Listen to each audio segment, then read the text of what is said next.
Good evening and welcome to the, June 1st, 2016 public meeting of the board. Hard to believe it's the last month of school. What do you guys think? Are you ready for the last month of school? You've been ready for a long time, okay. For them, it truly is the last month. That's true. Anyways, I'd like to welcome everyone. I'd like to welcome those in the gallery, and I do not believe we have any regrets tonight. I would like to ask if you have something that makes noise, rings, chimes, whatever, you could please mute it or turn it off. That'd be appreciated. I would also like to remind everyone that we are video voice recorded and we are being live streamed to the net to our millions of followers. So, the first item is approval of the agenda. Do we have a motion to approve the agenda tonight? Trustee Gray, seconded by Trustee L. Harrison. Is there any discussion? Seeing none, all those in favor? Oops. My phone.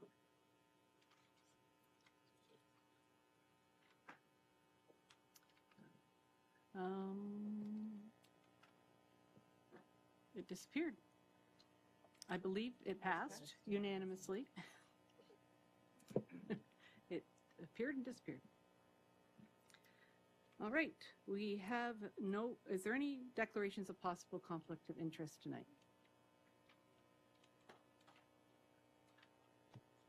Seeing none, we have no delegations and no presentations. So we will move on to the minutes of the Halton District School Board meeting of May the 18th, 2016. Do I have a mover? Moved by Trustee Harvey Hope, seconded by Trustee Grabentz. Any comments or questions? Trustee Harvey Hope. Thank you. Just a couple things. 4.2.3 in the special education plan, in the second last paragraph, it talks about trustees asking for access to the draft document before considering it for approval, and I would like it noted that we did receive the draft document before tonight. In the Bell Times changes report under 4.2.4, we didn't really capture the gist of the fact that we asked about why certain schools were denied and also which ones weren't, what the issues were at the ones that were not allowed or not approved. And that may be because it wasn't in the report, so it's still not captured that we know that the information. So at least if we add to the minutes that we did ask about the ones that weren't approved, that would at least give people a hint that we knew what they were. Did you want to make an amendment, Trustee Harvey Hope? She responded to trustee questions, including about the reasons for the approvals and whatever the opposite is, denials of the requests. And then the most important one is under 4.4, and I may be preempting Trustee Oliver here, but I was at that meeting, so I can say Jay Oliver spoke to the ward super council meeting. It was actually Oakville's high school super council meeting. So that needs to be noted as an amendment. Thank you. Are you finished? I had a question for Trustee Daniele, whether or not we received the list that we asked for in the minutes, because it said we were going to get it, but I'm not sure that's a minute question. But the current list of instructional program leads. So we asked the question, but it doesn't note whether or not we were told we were going to get it in the minutes. And I think we did say you were going to. So perhaps we could just note that the answer, when she asked, maybe we could capture the answer in the minute. It wasn't a future action. It was somebody said we would get it. So Not somebody, I said that. Director said you'd get it, so you will get it. Thank you. Did you want to speak further to it? Is that? No, I was just saying, no, the trustee is correct, and we'll get a list out to all trustees of all the IPLs.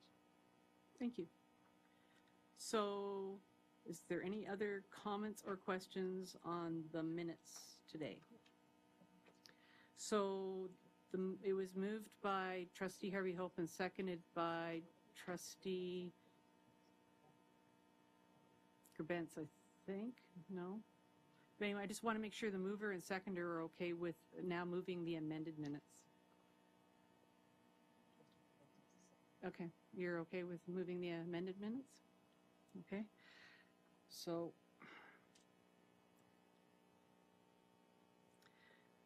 all those in favor of the amended minutes?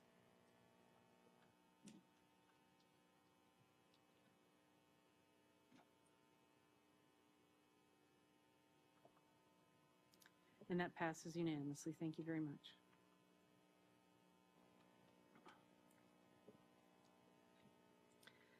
So we are now up to approval of business transacted in private session, and I believe we have a couple items. Yes, we have 2 items. The first is with regard to property matters, report 16100, and I so move. Do I have a seconder? Trustee Daniele, is there any discussion? I'm just trying to find them under here. Just a minute.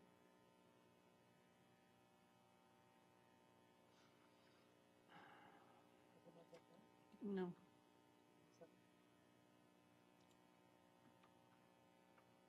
Technology's great.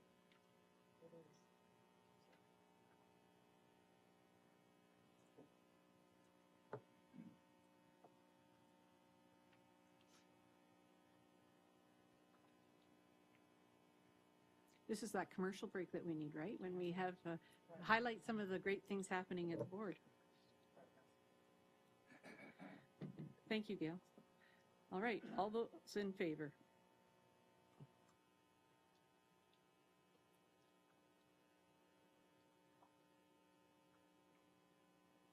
And that passes unanimously. Thank you. Next item? Second item also regards property matters, report 16101, and I so move. Thank you. Do I have a seconder? Trustee Gray. Is there any discussion? Seeing none, all those in favor?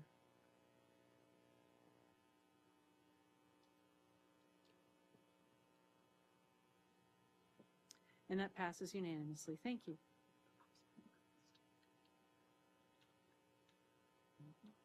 Yeah.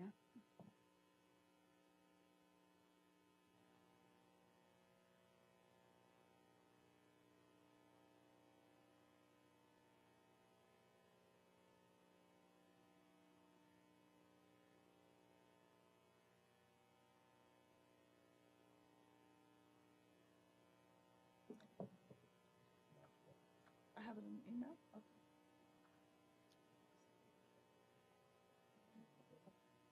Want me to read them?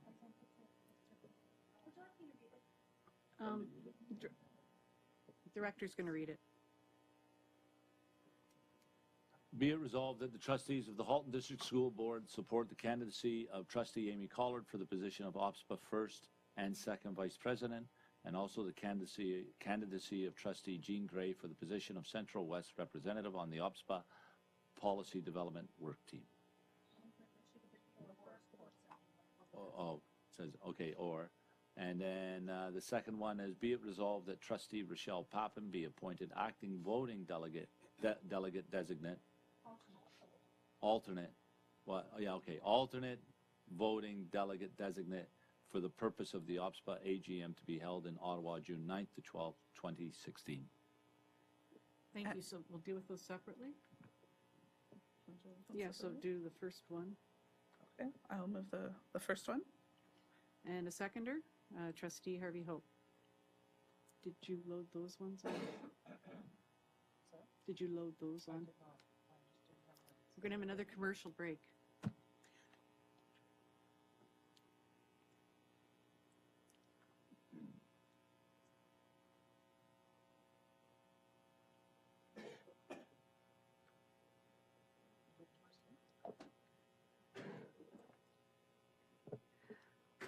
So all those in favor?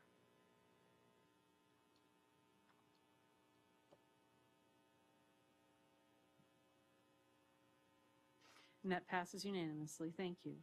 And the second OPSPA motion? The delegate for this year's AGM, the alternate, and I so move. Thank you. Do I have a seconder? Trustee Oliver. All those in favor?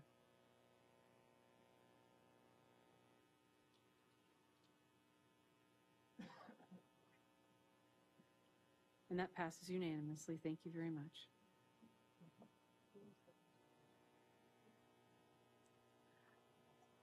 Is there any other items? That's everything now from private session. Thank you. So we are now moving on to our action items for tonight. And the first, oh, you want me to do the order paper? Okay. Yeah, all right.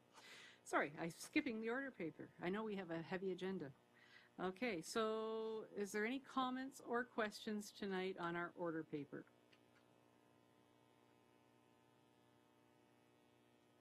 Seeing none, we will move on to our action items. So the first action item is 3.4.1, our special education plan, Superintendent Zonnefeld, report 16084 on page 12 of your board package. Welcome, Superintendent Zonnefeld. Would you like to speak to this first? Thank you, Chair. Through the Chair of Trustees, this report came to you 2 weeks ago, and I was asked for a few brief or short amendments. So just to point those out, within the recommendation itself, you asked the word "accept" be changed to "approve." So you see that on the report. And also there was a request regarding the early language development classes. And so that is reflected in the summary in Standard 9. And the addition of 3 communication classes is reflected in Standard 12. I'd be happy to answer any questions or any comments. Okay, I'm going to put the motion on the floor first. Be it resolved that the Halton District School Board approve the Special Education Plan 2016-2017 as amended. Moved by Trustee Gerbent, seconded by Trustee Oliver. Do we have speakers? Trustee Collard. I'd like to bring forward a motion to defer this motion for 2 more weeks so that we actually can vote on the budget before we vote on the spec ed plan. So we have a motion to defer the motion on the floor till the next board meeting. Do we have any discussion on this? Do we have, first of all, a seconder? Trustee Reynolds. Discussion on the deferral. Trustee Gerbent. What has been the past practice with regards to passing the special ed plan versus the budget? Superintendent Zonnefeld? Through the chair to Trustee Gerbent, in the past, as per the motion that's on the order paper, we've brought the plan to trustees prior to the budget. It's been approved by trustees prior to the budget, and then if there have been any changes in special education programs and services through the budget process, we've updated the plan to reflect those so that it's accurate for the public. Follow-up? So my follow-up is why would we do it any different this year?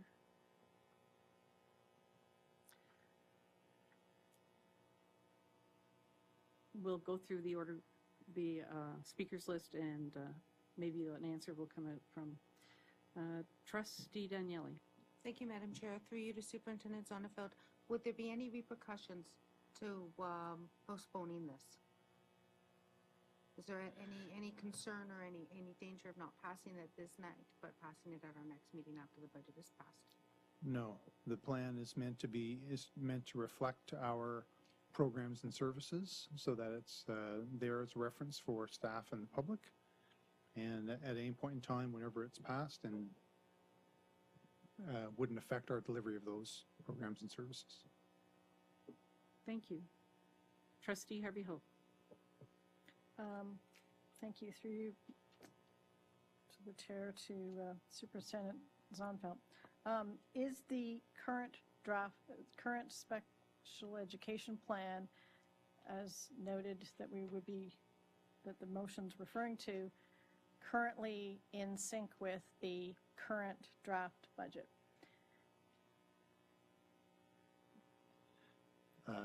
No, not with what's in the draft. The special education plan reflects what we know is going to happen at this point in time for next year. Okay. So if any changes occur as a result of the budget, we would make changes in the plan. So I would respectfully request that if the motion to defer succeeds, that a amendment to the report or something would add the change that's contemplated, because if we do defer, then and the budget does passing the budget, and one would assume the agenda would be reordered, would automatically require then a certain standard to be updated immediately. So it would be prudent to say, if A, then this, and if B, then that, and because it's tied very succinctly together, rather than necessarily having to then bring another thing. I'm not suggesting you amend the whole plan. I'm just suggesting that the report add that little paragraph, because right now it's not very clear. One would assume that the draft budget and the draft special education plan are in sync, and they aren't. And I understand the explanation perfectly, because one would not want to go to the trouble of changing it and then not knowing for sure. But the report would say, if approved, it would also need this change. Director Miller. Through you, Chair Amos, to Trustee Harvey Hope. I believe they are in sync. I believe the draft budget reflects the draft spec ed plan. But it's okay. I must admit I'm confused. The budget. Go ahead, Superintendent Zonfeld. If you can appreciate from a process standpoint that the revisions and updates to the plan have been worked on through the course of the year, through staff updates, and then through input from SEAC, and where the plan was brought to in terms of those updates happened a month or early, even before that, right? That's where we were processing it through SEAC. So it sort of sits at that point, waiting then for any changes that would happen through the budget. So, to give an example, in the past, we added more child and youth counselors, for example, through the budget. The plan was updated, and then at the point where those were added in the budget, we then went back to the plan and changed the numbers of child and youth counselors within, and that allowed us then to update our model of delivery. All of that was done as a result of the budget being passed, and the plan was then updated to reflect that. So it may have happened after the board meeting, but obviously the intent was to make sure that the document reflected our programs and services. So, therefore, I'm bewildered as to this process of being any different. I mean, if it's out of sync, it's always out of sync, because, as Superintendent Zonfeld says, once the budget passes, and if there's changes to the budget, which are in special education, a spec ed plan has to change to reflect those changes from the budget, which has been past practice.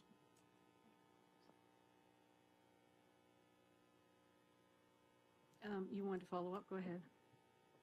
So what I'm suggesting is that I have never seen the special education plan come for a second approval ever, even when we did change it. And so I'm suggesting that if we defer and if we think it's going to change, that there is some mention in the motion whether or not that we are approving a plan as of a certain date, but we're approving a plan for 16-17, which to me would mean starting September 1st. We're approving a plan that we already know is going to change if we approve the budget. Therefore, there would be some wording in the motion that says, up to this point with associated changes to come forward to the board when appropriate. Something along those lines, just so there's some notation that we still have to see one more version before that's what's going to be in place on September 1st. Director Miller. I'm okay with what you're saying, but do we know it's going to change? No, not yet. You just said that, though. But we don't know if it's going to change or not, but there's no mention in this motion that it might still change or that we might need a further vote. Right, but that's okay. That's not what I heard, though. I heard that. Okay. Trustee Collard. So the motion that is on our order paper says that the spec ed plan will be brought to trustees. It doesn't say that we will have voted on it prior to the budget. And in past years, we have voted on the budget and the spec ed plan in the same meeting. We have not voted on the spec ed plan a meeting before voting on the budget. We have never done that. So this is an anomaly this year that we are being asked to vote for the spec ed plan a meeting before we vote for the budget. Also, this year, our budget is making some rather large changes to the spec ed plan that has not been the case in prior years. We made some changes last year to the spec ed plan after the budget was approved, but not of direct support to students, and this is another area of concern. Added to that, the fact that this year's spec ed plan did not get supported by SEAC. So there are a number of reasons why I'm asking for this deferral, primarily because the plan that is in front of us is not likely to be the plan after the budget passes. And if that's the case, then what we have approved as trustees is a fallacy, and we can't support what we've approved retroactively. So by putting it on the next agenda after the budget, at least we know what we're voting on when we vote on the spec ed plan. That's why I'm asking for the deferral. Director Miller. Through your chair, Amos, to Trustee Collard. Well, I don't have an issue with the deferral, but last year we did spec ed plan was voted on prior. It was the same evening, but it was voted on prior to the budget, as opposed to the other way around. So the deferrals, we're fine with that. I don't have an issue with that at all. But I just wanted to point that out. I don't know about previous years, but I do know last year it was because we scrambled to get it there. Trustee Gerbens. Through you, Chair Amos. So this special education plan sounds like almost like a living document. It kind of changes as things change throughout the year. It's almost like this is more like a status report where we are right now. It's a snapshot. So it's just interesting that we refer to it as a plan, because it doesn't seem to be a plan. Do we amend it, like give specific amendments when we have, when we increase numbers or anything like that? Through the chair to Trustee Gerbens, with respect to the name of it, some boards have chosen to call it something else than a plan. That we decided to continue to call it a plan here in Halton a number of years ago. I'm not sure of the nature of that decision, but just in response to your comment. And then with regards to us updating it, certainly the ministry allows for us to update it at any time, and we just need to notify them that we've made a change. and that can certainly happen. So it's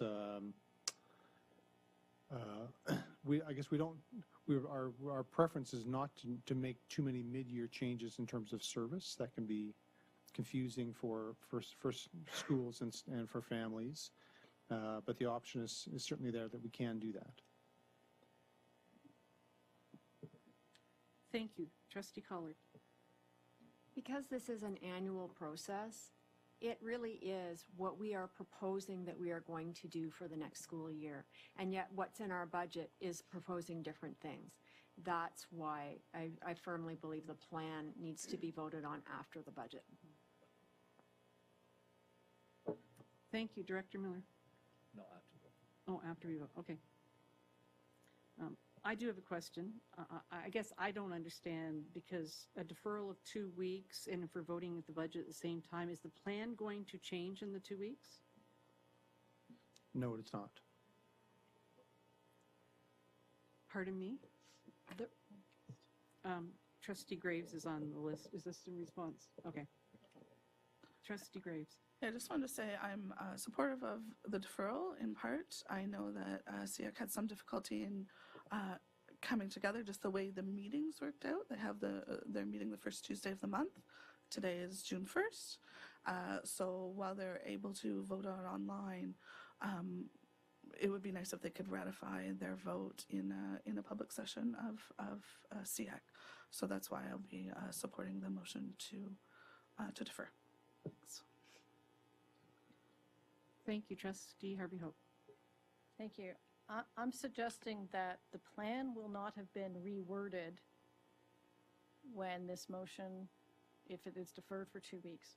But what I was suggesting was the report could have, and if, we're approving the plan as of a certain date, as of, in effect, as of June 1st, the plan as it stood on June 1st, with, and these proposed, this standard would yet to be changed or something along the lines based on the draft budget, so that the report could include, this is what it was on the day we approved it, knowing that these 2 areas or these 3 areas will yet to be worked on, so that the report could point to somebody saying, yes, you can read this for September 1st, knowing that if the budget passes, that these areas would change. If the budget doesn't pass and it's status quo, then you can rely on the plan as approved on as of June 1st. And if not, you would be relying on it knowing that there was some change coming, and hopefully sometime in September, October, we would see some draft wording for that. It's just a communication method. I don't think in any respect what we are approving in 2 weeks will be a different draft document. That the wording is not going to change that fast, but it will at least acknowledge that we're approving something that is yet to still change, and would also give us a tickler to make sure that we reapprove if the language is drastic enough in the fall.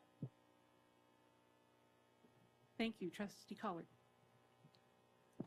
Very similar to what Trustee Harvey Hope said. All the report needs to say is, should the draft budget be approved, these changes will also occur to the spec ed plan. It's just for the report, so that the public is aware that these changes will be forthcoming if the budget is approved.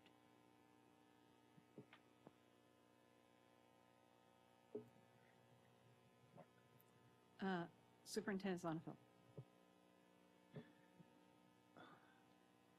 Through the chair, trustees, so while there have been proposals put forward in the budget, we all know that the outcome of the budget decision could look like those recommendations or could look quite different depending on where that goes with trustees that evening. So would it be more helpful rather than, because my point is that if we put in language to that effect, that may not reflect where we finally land in terms of that. So could it be a bit more generic and instead make a commitment to the effect that whatever changes result when of the passing of the budget, those changes will be reflected in the plan.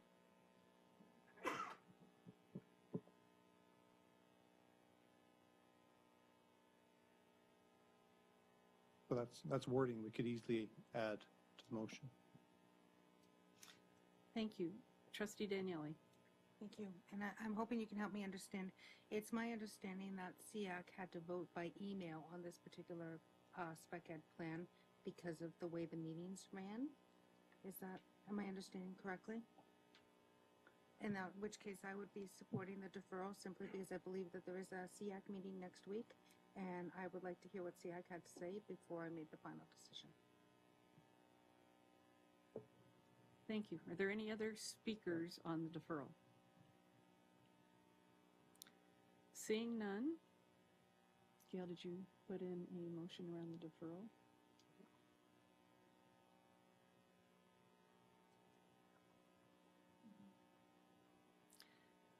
All those in favor of the motion to defer the spec ed plan motion to June 15th?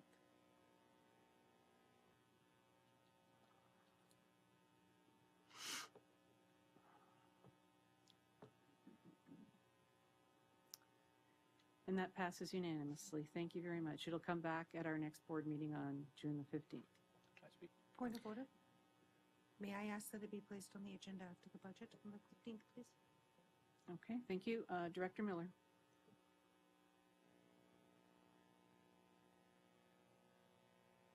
Trustee Daniele, did you say after the budget?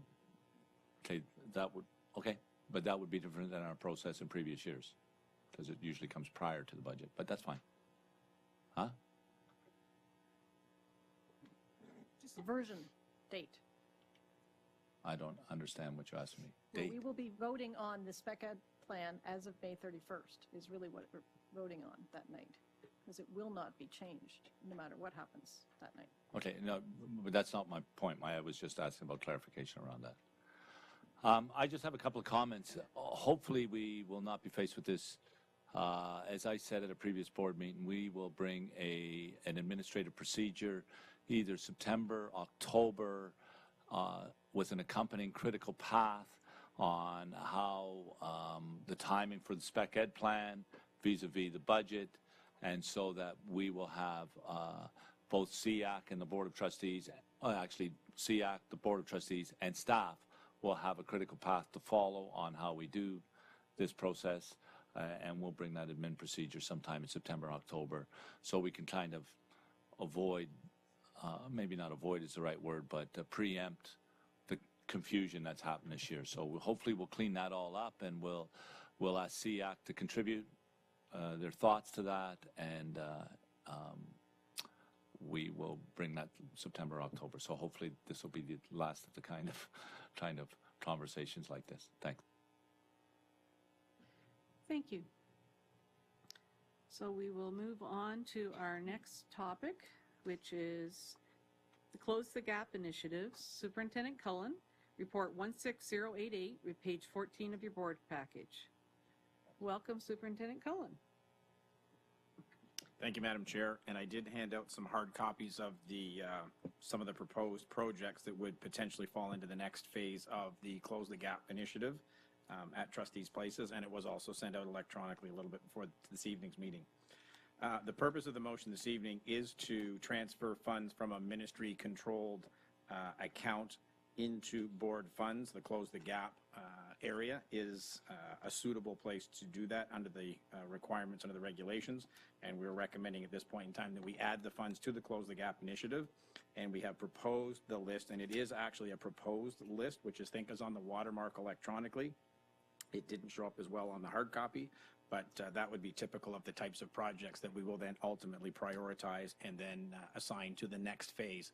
The reason we're not necessarily prioritizing them at this stage is we've still got the first phase of work underway, and the prioritizing will require us to do some additional visits and confirmations to make sure that the projects are all viable.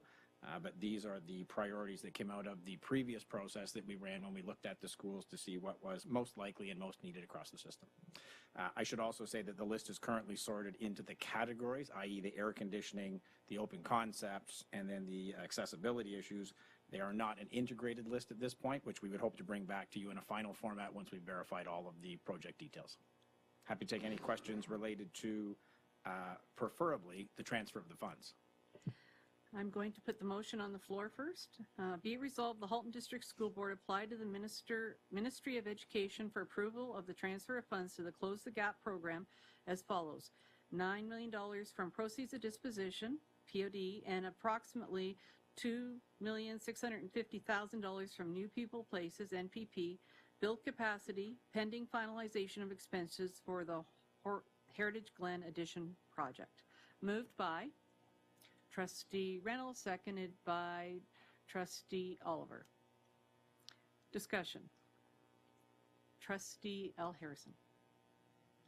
Thank you. Through you, Madam Chair. To Superintendent Cullen, thank you for the reminder of the purpose of the motion, which I will be supporting. But I'm wondering whether you could give me some advice in terms of when we will get to talk then about the actual projects and so on that are on the list. It's my understanding that some of the schools in Southwest Oakville, some students went home this week with heat stroke. So none of them, and I'm sure it's not an isolated situation to Southwest Oakville, but rather to some of our older facilities, and none of which appear on the list. So I'm wondering about, in our spirit of creativity and innovation, how we may provide those schools with some relief until such time as they would appear for a full-sized reno, things like fans and so on. So I kind of said what I was going to say anyway, but so I look for your direction in terms of when the time will be right to have that conversation. Thanks. Certainly, through the chair. I think our timing, as we've anticipated in the department, will be fall. So into the September-October range, we should be ready to have those conversations. We would also at that time be bringing back a fairly accurate update on the first phase of projects that took place. And recall, one of the focuses of that was the second stories of two-story buildings, having the upgrades related to the electrical, air conditioning, and so on. At that point, we'll have, I think, a very accurate reflection of what we've been able to accomplish over the course of the summer, and that'll set the path for the future. The projects, in my opinion, are taking a little bit longer than we had anticipated. Everybody would, as you say, hope to have air conditioning as early as possible. It's been a great message to go to schools, I have to say. They've been very patient around. They know they're getting it. It's just not here. This is May and it's hot already, so that's a bit of an issue. But the projects are well underway. So having those couple of months of actual activity in those areas will give us a good indication of what the projected timelines would be. And then I think the conversation will probably go into, should we continue with the concept of the second floor, or should we be talking about some of the single-story buildings or doing the entire building or some of those issues in, I'll say, competition with some of the other items on the list. I think that'll give us some really good information to have a solid conversation about what the priorities really are across the system. Go ahead. Okay, thank you. That's excellent. I look forward to that conversation. My question is, in the interim, whether there's remedies for those schools. Again, through the chair, I think the remedies would be typical of other years. I mean, it's interesting that the anticipation of air conditioning has brought some relief, believe it or not, to some of the schools, and yet there's physically nothing that has changed. A number of the schools, under certain circumstances, will move students around. Obviously, moving them outside is depending on the circumstance in the school. It may be better than inside. There are shaded areas on some of the campus sites. There are some of the areas in the school that are better than others as far as the overall ventilation. There are fans that have been brought in and used in certain circumstances, but it really is no different than any other year, if you will, as far as the hot season. It just happens to be earlier than normal. Thank you. Trustee Daniele. Thank you very much. And I'm glad this is going to be somewhat fluid because I'm absolutely agreeing with absolutely everything you're saying about air conditioning. But I'm kind of hoping that we might prioritize accessibility over open concept schools because accessibility would be a concern for me. And I'm noticing 14 schools that look like they have accessibility issues. And so I would certainly hope to see those perhaps prioritized a little higher than open concept schools would be my personal preference. again, if I may, through the chair to Trustee Daniele, those are prioritized sort of within the category. What we're anticipating doing is bringing back probably like the top air conditioning, the top open concept, and the top accessibility ones in an integrated format, as opposed to sorted into the format that you currently see them in. Accessibility is an interesting one because we've already been doing some work in some areas, and it's almost a moving target. As needs occur in schools, the items that they have or may not have actually changed. So when you do the assessment at one point in time, there's actually reasons that either a student comes in with a specific need or a staff member and something occurs. So it actually gets another additional check mark or feature added to the school that would then potentially change its priority ranking. So it's probably one of the most active of the groups at the moment because we have been doing a fair bit in that area. But I agree, we would be sorting them in an integrated fashion as opposed to by the categories that you currently see here. They're not open concept ahead of accessibility. Go ahead. Quick follow-up. I just want to say kudos. You've gone out of the box and found some unique ways to spend for something that has not been specifically funded, and I just want to say congratulations on that. I'm proud to be supporting this tonight. Thank you. Trustee Harvey Hope. I think I have my question answered. Thanks. Sorry. Forgot to take my name off. Thank you. Trustee Vice Chair Graves. Thanks. I just wanted to say that at the last meeting, I completely misinterpreted this recommendation. So my comments were not in line, and with what the recommendation was. So I just wanted to clarify here that I am in full support of this recommendation. I think it's a great thing. Thank you. Thank you. Trustee Collard. Thank you. At the last meeting, I had requested whether or not there was a possibility for using these funds in the classroom, and I now understand that the monies from this need to be on capital projects. So I understand that. Last year's list included Pineland at the top of the list for air conditioning. And because of the hydro limitations at Pineland, they cannot have air conditioning. I'm wondering what measures have been taken to help Pineland cool down. Through the chair to Trustee Collard, there were a couple of things that staff were looking into, and I know that one of them was actually pursuing the electrical upgrade with the City of Burlington through Burlington Hydro, as to whether or not that was viable, not so much from our standpoint, but theirs. And there was some talk about at least the possibility of that, of something happening. They weren't really clear on what, but there was. It wasn't an outright no, I guess was the best way to phrase that. So that would be the best long-term solution because it might allow some of those improvements to take place. In addition to that, they were actually looking at the overall ventilation system, so airflow rates, volumes, that kind of thing. There is a limitation as to how much air you can push through the building as well. It can't be a hurricane volume, but there can be some relief of at least getting the hot air out, so it's more of an exhaust type thing. So I do know that they were looked into, but I don't have a specific action plan at this point, but I can certainly find that out for you. Thank you. I'd be interested in learning about any opportunities to increase shade, perhaps with awnings or using ceiling fans to increase airflow. Thank you. Thank you. Are there any other speakers to the Closing the Gap topic? Seeing none. All those in favor?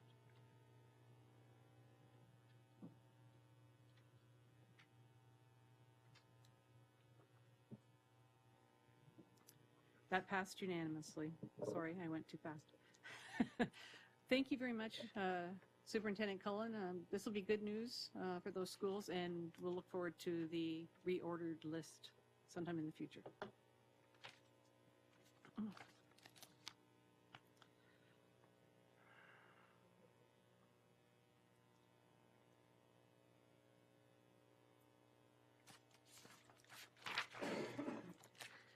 So the next item is the Fix the Finances campaign, report 16090 on page 15 of the board package, and I will pass the gavel so I can speak to it.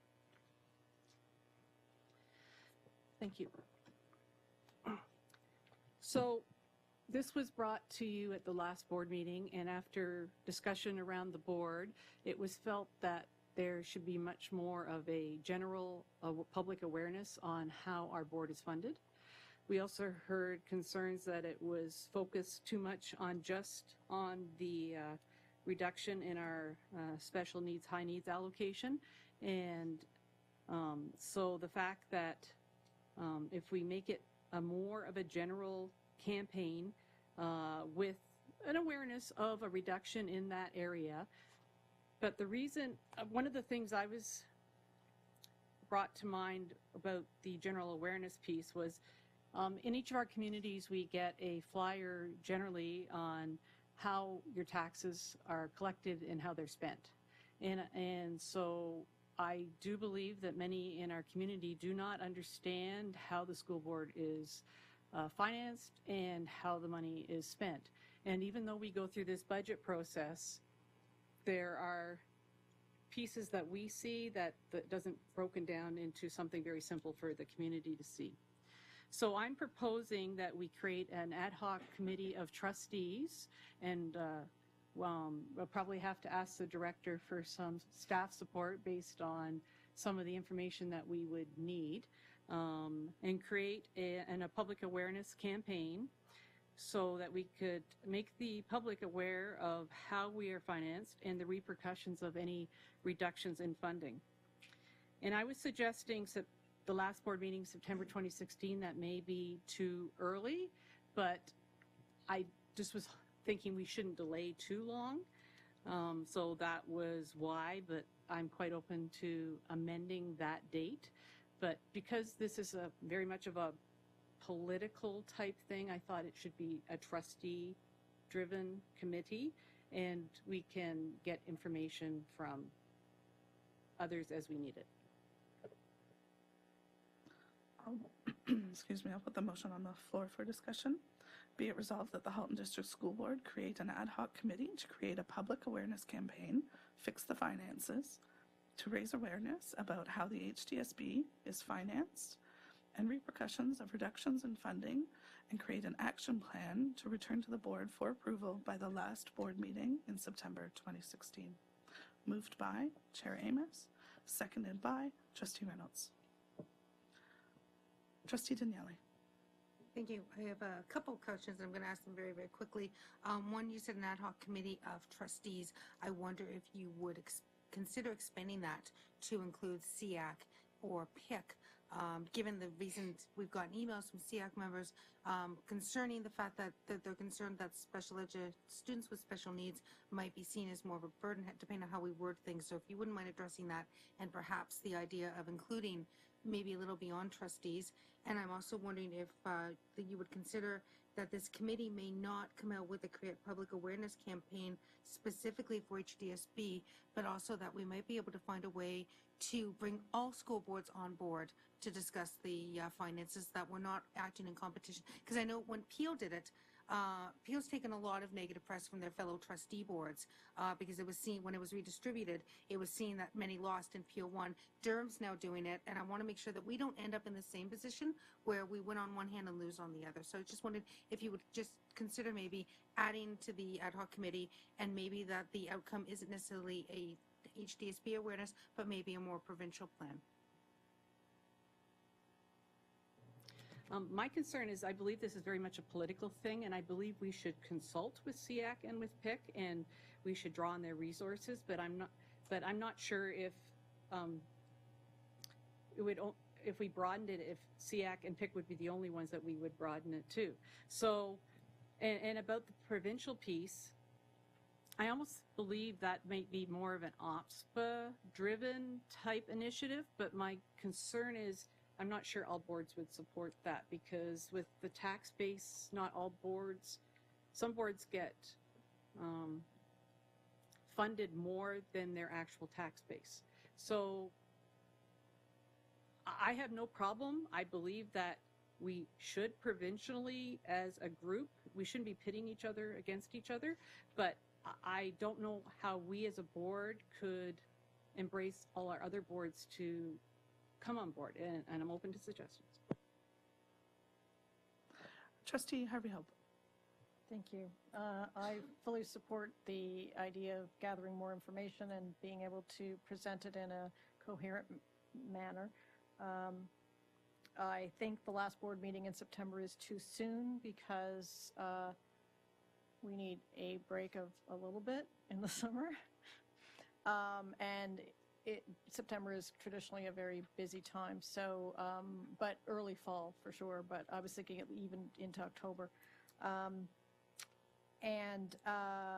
I originally had a problem with the terminology of ad hoc committee because it didn't say, you said orally trustee-led, and somewhere else you said whatever, but it's not in the motion. And so but after hearing your response to Trustee Daniele about who is and who isn't involved in it, I'm suggesting we leave it vague so that it is a trustee-initiated ad hoc committee, and therefore one can read that it's trustee-led. Also, we will need some staff support from a communications point of view and also from the business services budget side, because I'm not planning on giving you all the answers. So someone else can help on that response as well. Thanks. Director Miller can speak to Through you, Vice Chair Graves, to Trustee Harvey Hope and all, we could certainly be a resource for information, but we obviously can't be in an advocacy role or any of those other kinds of things. But we certainly can gather information and so on for you. Trustee Collard. Like Trustee Daniele, I have concerns about the possibility of each of the 72 publicly funded boards in Ontario deciding they need to have a campaign. If we can find some common ground, even if it's only with the GTA boards, but if we can find some common ground with other boards, it strengthens our argument. If 72 boards each have their own campaign, it's going to feel like little pins and needles at the ministry level. We want them to feel that the entire province wants change in the funding formula. And it's not just one area of the funding formula, it's several areas of the funding formula that need to be looked at. I would strongly recommend that prior to striking a committee, we talk with Durham and find out more about their campaign. We could even reach out to Peel and find out how they led their campaign and reach out to the other boards and see who else would like to see some kind of forward momentum on this, because I really don't think that one board is going to have the same kind of momentum as a group of boards working together. And I'm hesitant to support the motion because the motion has us going into a committee, working through the summer and early fall, and coming back with a report. And there's no mention in there of speaking with Durham or Peel about what they've already done and gotten underway. And I think that there's an awful lot to be said for not recreating the wheel. Terms. I'm not disagreeing with you, Trustee Collard, but that's part of why I left it open, because I do feel we need to do a public awareness campaign about how we are funded. And that's why the committee would create an action plan, and that may be very well reaching out to our GTA partners to create an action plan with them. I mean, the action plan was left very generally, specifically general, so that the committee could decide what would be the best steps to take next. Okay, thank you. Trustee Grimmins. Through you, Vice Chair Graves. I agree with Trustee Daniele and Trustee Collard and with what Chair Amos just said. So I think we're actually all on common ground, really. If that's the direction it's going to be, I would support it. I mean, with regards to the larger community, I totally agree that, you know, a big flag is much more visible than a bunch of little ones. And I mean, we could all use some education from the ministry with regards to we'd like a transparent funding formula. How is this happening? What is it we can do to increase our funding? Obviously, some boards are doing something, and we don't know what it is, and it's a big guessing game. And why are they making it so difficult?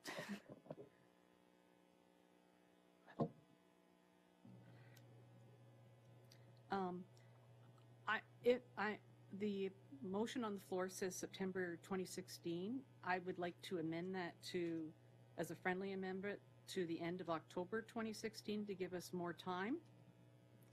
And just from the media attention from the motion that came last time, I have had over a dozen emails from community members not knowing that we had some concerns and wanting to help us try. So I believe this is time that we need to make the public aware about what our budget is about, and about we need to raise that awareness. So, and as I said, to create an action plan that would be up to the committee to decide what the next steps would be around the whole public awareness, and about if we want to reach out to other boards, if we want to do a joint project, and to look at what has been done. Trustee Collard. This is sort of a segue. This sort of feeds into a item that is before the House of Commons currently, which would grant school boards 100% rebate on the GST. The GST. We currently only get back 68%, and if we were to get back 100% of our GST, that would go huge to increasing the amount of money that we have to spend in our budget. That's just one small opening into getting this, and I know there is an online petition which has been forwarded to all trustees regarding this bill, and that is currently not being supported by the federal government. So the more that we can get some traction on that, the better, and in light of the opportunity to have the plan include our other boards in the area and perhaps all of Ontario, I would be supporting this motion. Trustee Reynolds. Thank you. Through the chair, Vice Chair, I'll be supporting this motion as well. Since it's hit the media, I received calls and concerns from the general public who would love more information. So I think there's an appetite for this information, and I was going to suggest that we perhaps even consider a communications committee to maybe hold some of this, and I'll be certainly putting my name forward to sit on this as well. Thanks. Trustee L. Harrison. Thank you. Through you, Vice Chair Graves. Similar comments to my colleagues. I will be supporting this. And when it comes time to have the conversation about what's in the plan, as I said last time, I feel that in parallel we should continue the conversations with our MPPs and MPs because it does, our multi-year plan hopefully is going to talk about collaboration, and it does nobody any good to disenfranchise any group of decision makers. So I would look forward to that piece as well coming into the process. Thanks. James. Thank you. Our MPPs are very much partners in this, and they have met with us in the past and have tried to advocate, and I do believe we need to keep that discussion open. And so definitely, and I believe that once we create a plan, we should also share it with them so they're aware of what we are planning on doing. Are there any other further speakers on this topic? All in favor?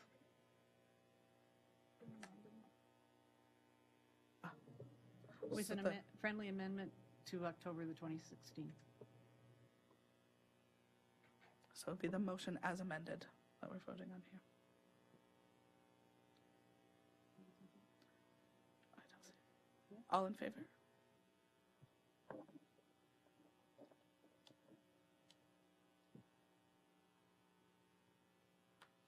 And that passes unanimously. Thank you. You can have your cup back. Thank you very much.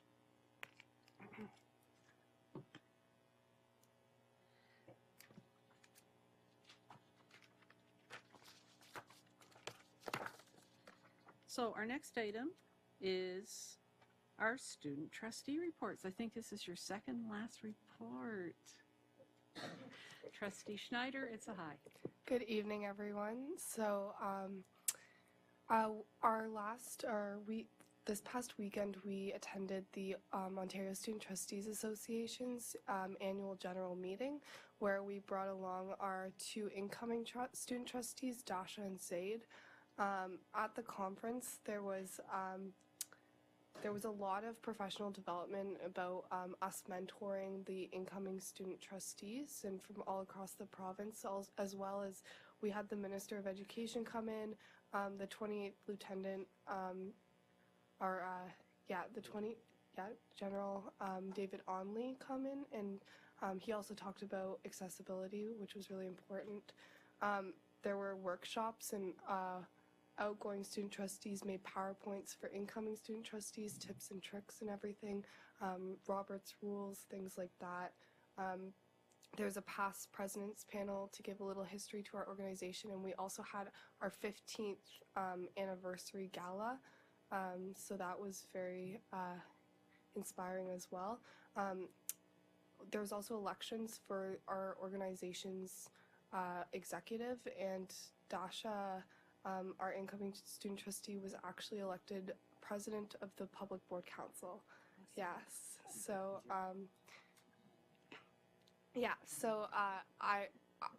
since I'm on the executive now, I will be transitioning her over the summer, as well as the rest of the council, and I'm sure she'll do great things in that position. And I really encouraged her to run for it because I thought it was a really good fit for her. And hopefully she continues with the organization because she is only in grade 10 right now. So I have high hopes that she'll do great things. Zaid also was very successful within the organization, taking in all the PD and networking with students from across Ontario. Yeah, so overall it was a great conference. And we hope that our incoming student trustees will took away something from it as well. Thank you. Is that your full report? Okay, wow. No, go ahead. Director Miller. I don't have all the information, but I'd just like to congratulate Sophie on a scholarship she received.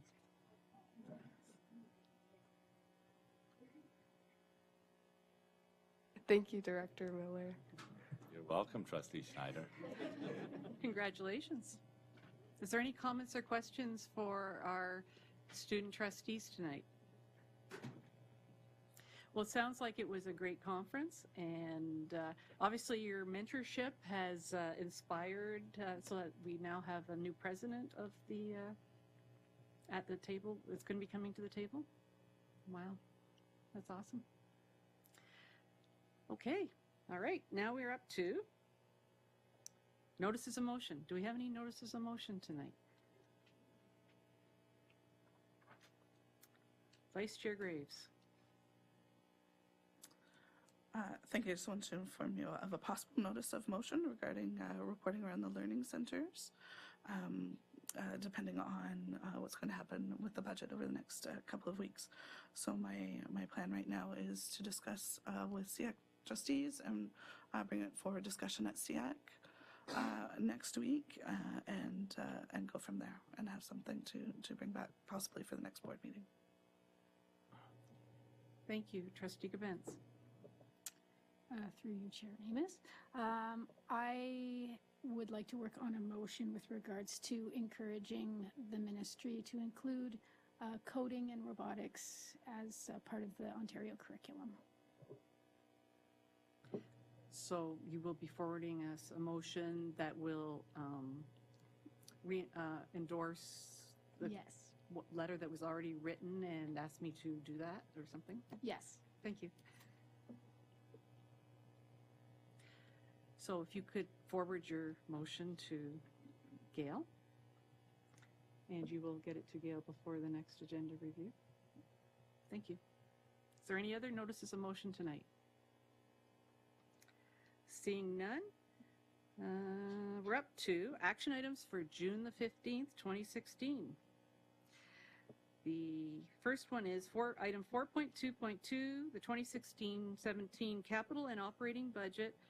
Superintendent Bierman, report 16097 on page 16 of your board package. Welcome, Superintendent Bierman.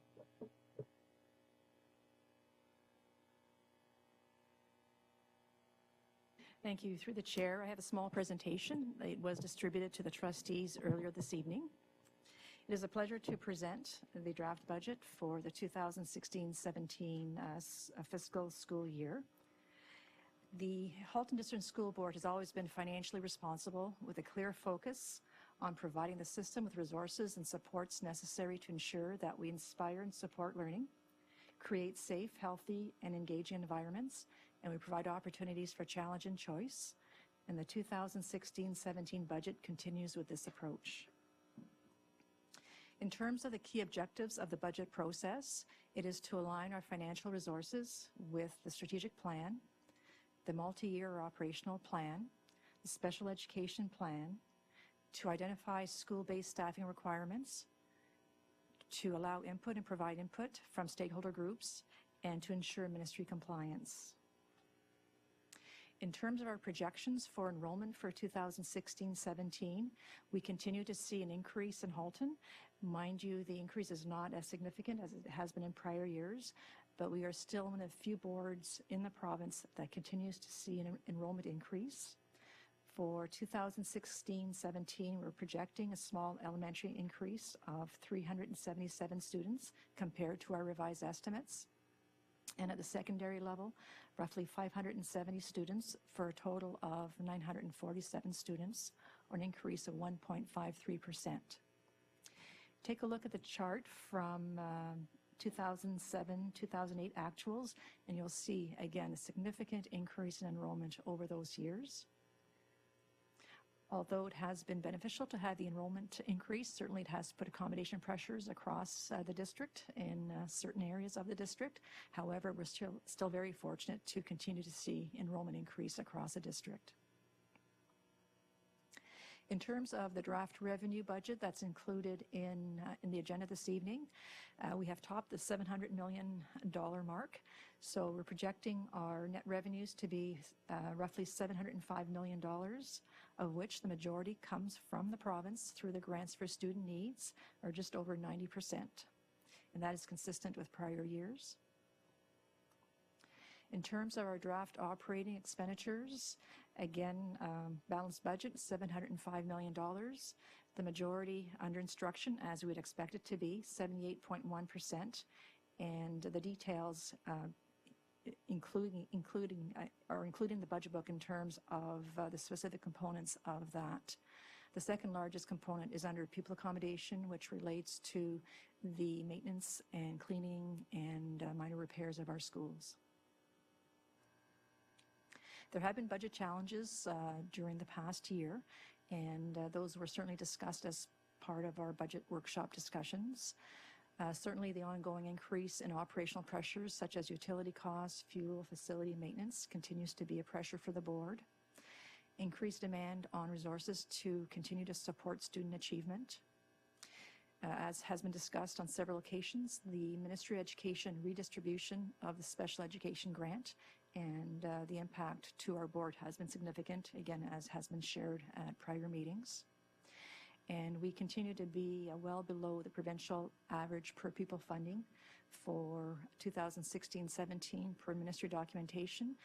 Across the province, the average funding per pupil is $11,709, and we're projected to be roughly 10,396.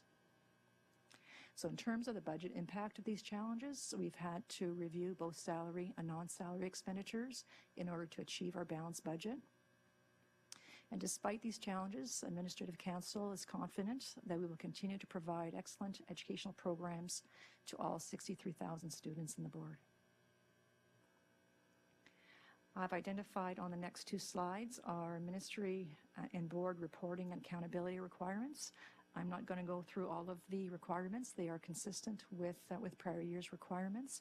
And again, as we have been discussing our budget, we have to ensure that we meet each of those requirements.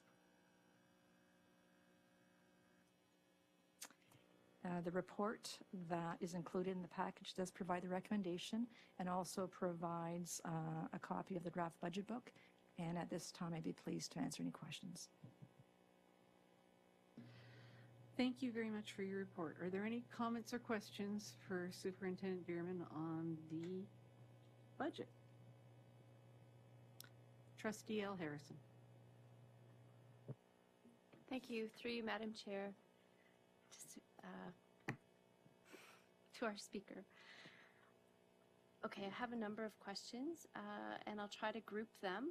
The first one is related to technology.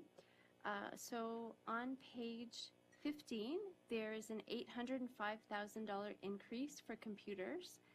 On page 18, there's an explanation that this is for the acquisition of school technology, and I was wondering if you could give some detail about this. Superintendent Truffin? Yes, thank you. Through the chair to Trustee L. Harrison. That is for, we develop a formula for our school principals, and information services work with school principals and ICT leads at every one of our schools, and those are the dollars that they use to purchase technology for their schools. Chromebooks, MacBooks, desktop computers, printers, projectors, document cameras. Do you have a follow-up? I have more questions. No one else on the list, so go ahead. Okay, thank you very much. Let's see here.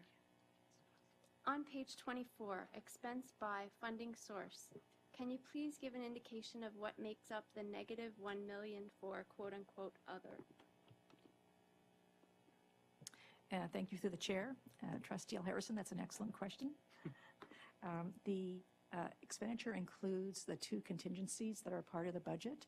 There's one overall board contingency of $500,000, and there's also in the draft budget a special education contingency of $500,000. The details on the page that you have referenced identifies the expenditure and revenue by ministry funding category, and typically under the revenue component there isn't a specific revenue allocation for those two amounts, so it does again show as a negative variance of the $1 million. Can I keep going? There's some other speakers on the list. This was a follow-up to that question, Okay, and then go I'll ahead. put myself back on. Thank you. So just in follow-up, how do those contingencies compare to last year? Through the chair. Last year, we did not have a special education contingency. We, as based on our discussions, we included it this year to try and provide support for students that may be entering the system in September. We did have an overall board contingency of roughly $800,000. Okay, thank you. Thank you. So you can put yourself back on the Yep, list. done. Trustee Reynolds. Thank you, through the chair. My question actually is just something I came across doing a reread of page 32 on transportation expenses. I'm just wondering if it's under the special education element. There's a line item, early language development transportation. Yeah, I'm just wondering, is that an error in the definition of that line item? The early language development classes are no longer. So I was just wondering if that is that the communication classes, like what is that defined as? Through the chair, the information for the transportation budget does come from the Halton Student Transportation Consortium. There is dialogue during the spring between staff that have responsibility for transportation, such as Superintendent Zonneveld. So he does communicate with Karen Lacroix as the budget is being developed. I don't have the exact definition or details as to what specifically would be included in that category. However, from discussion with Mrs. Lacroix, they would reflect all of the changes that Superintendent Zonneveld would have put forward, but I can get further clarification from her. Thank you. And if Superintendent Zonneveld as well, please, through the chair, could confirm that the communication classes are indeed covered in the transportation costs. Through the chair to Trustee Reynolds, absolutely. Those, as Superintendent Veerman described, we have ongoing communication with Halton Student Transportation, and in those discussions, any changes to programs and services we're sharing with them, so because they need to adjust their budgets as well as routing, et cetera, to be ready for those classes. So they're aware of that change in the ELDC and the additional communication classes, and ask me with some regularity about other changes as they're waiting because it takes them quite a while to change routes, et cetera, to be ready for that. Thank you. Trustee Collard.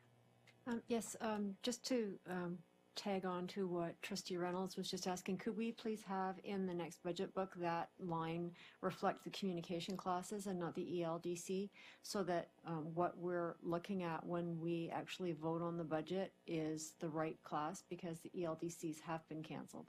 So just that point. But I also wanted to ask further about the amount that we're holding in contingency for spec ed. We said we were going to hold $500,000, and I'm wondering, is that reflective of what we spent in the last calendar year in contingency, and that's how we arrived at that amount?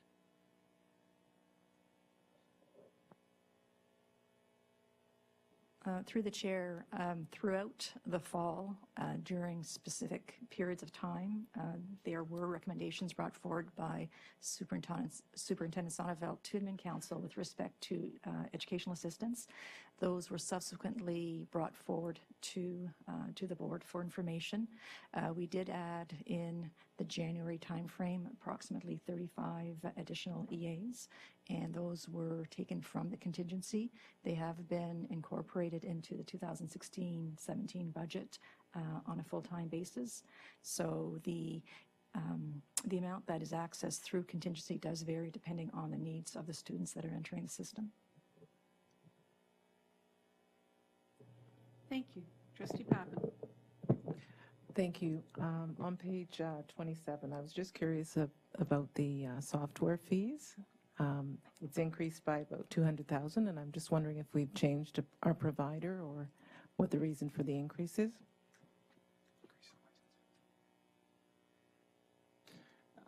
Thank you through the chair to Trustee Pappen. There are a variety of reasons, but mostly it's additional users in our system and upgrades to software. One example would be SharePoint, which we use. We are using SharePoint 2006. I know, Joe Vince.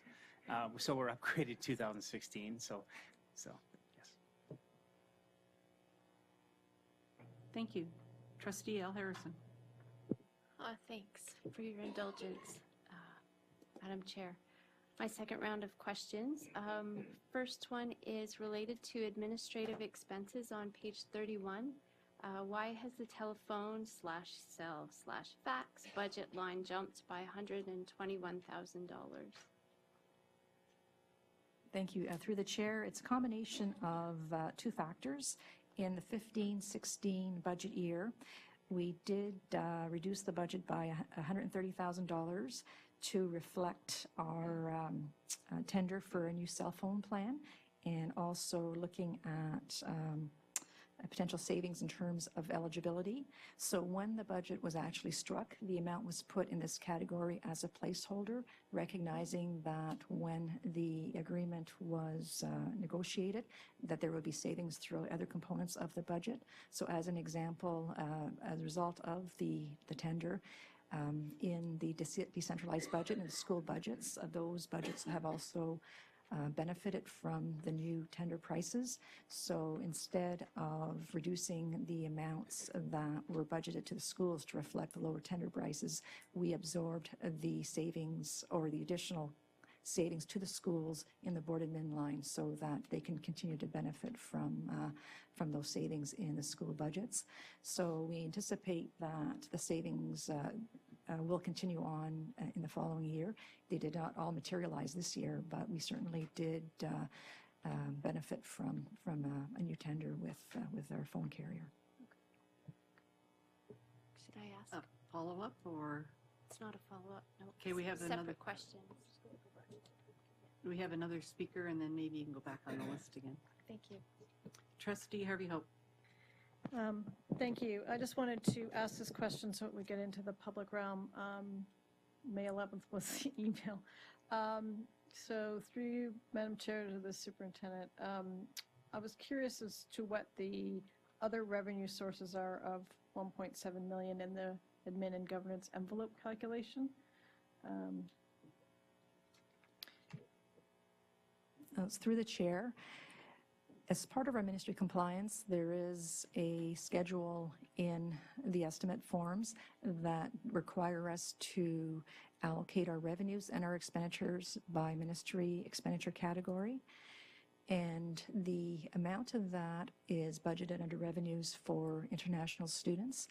Per the ministry definition in the chart of accounts, those revenues are allocated against the board admin and governance envelope. So that would account for the majority of the amount that is in that amount or in that category. In addition, there's also interest revenue that the board does generate as a result of the timing of our grant advancements versus our expenditures. So that also would be allocated against board admin and governance, since the interest expense is charged against that category. Follow-up. So it's appropriate to say that neither one of those categories of revenue are reliable, in that interest revenue and or international students are something that one knows for sure what you're going to have year to year. So it's a very variable number. Through the chair, that's correct, based on cash flow, interest rates, et cetera. Thank you. Trustee L. Harrison. Okay, thanks very much, Madam Chair. In our budget, we're showing on page 39 that there's 2 positions funded by the ministry related to First Nations, Métis, and Inuit education. Is this a net gain for us in terms of staff persons for this area? That's pretty important. Thanks. Is it 31? No, that's not right. 39. 39? Yeah. Thank you. Through the chair, the reference is with respect to some of the ministry compliance requirements. So as part of the funding for the First Nations, Métis, and Inuit, we do have to report back to the ministry on how we have allocated the funding that they have provided. So in 2016-17, they did make some changes to the funding support for First Nations Inuit. And we do have 2 individuals on the board where part of their portfolio is to support the framework and also implementation of the board plan, Superintendent Etoff, and also IPL Tammy Hardwick, who has equity and inclusive education or curriculum in her portfolio.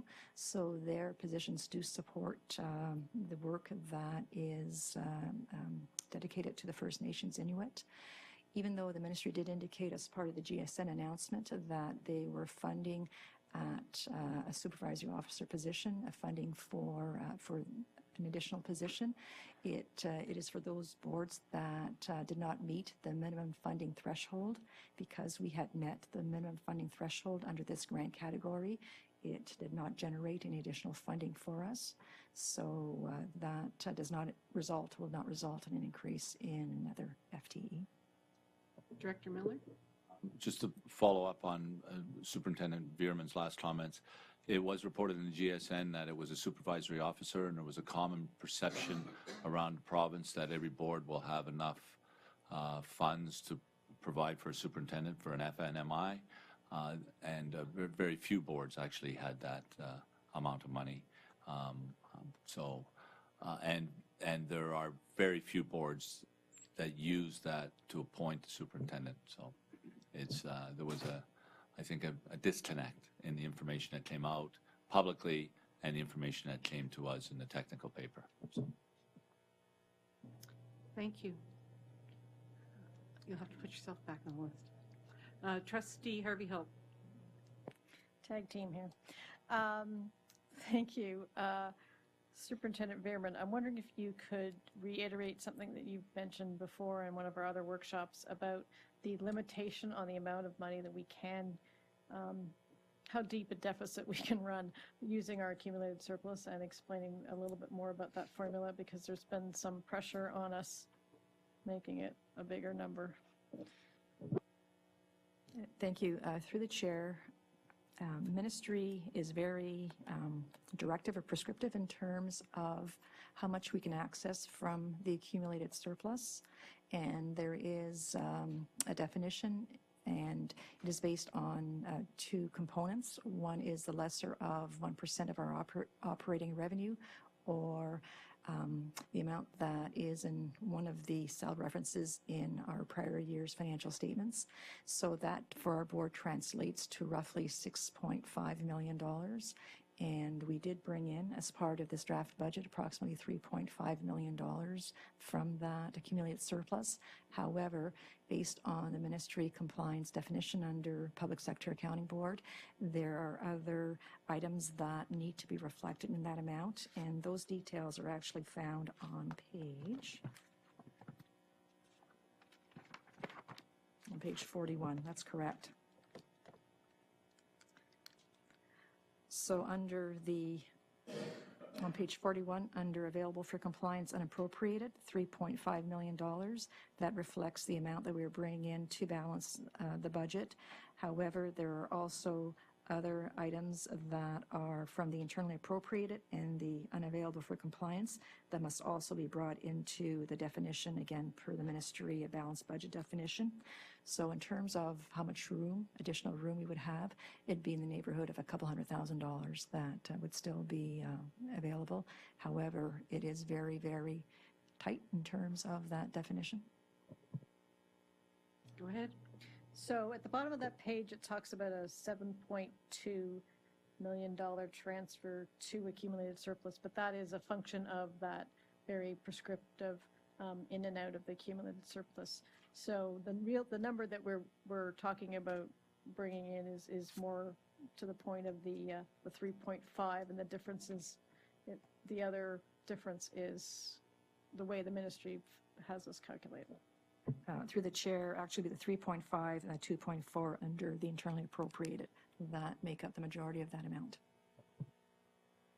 Thank you. Trustee Daniele. I'm just going to throw this out there because I'm not sure it's possible, but it's an idea. I just heard there might be a possibility of a few $100,000, $100,000 there. And is it possible to combine those with the spec ed contingency and not have to take away the learning centers? Is that a bit of, I hate to use the term creative accounting because I'm just, that's just negative, but is that some way that we could possibly do that? I'm looking for what, that's my struggle in this budget, I'm going to be honest with you, is the learning centers. I'm still struggling very, very strongly with that, and still looking for different pots of money we might be able to pull together for that.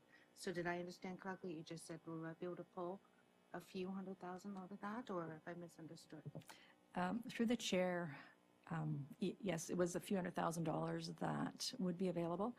On a budget of $705 million, a few $100,000 is very small in terms of the magnitude. If boards exceed that threshold, then they have to submit they have to request to the ministry an ability to exceed that threshold, and then the board has to come up with a plan to identify how they would then be able to address the shortfall in prior years.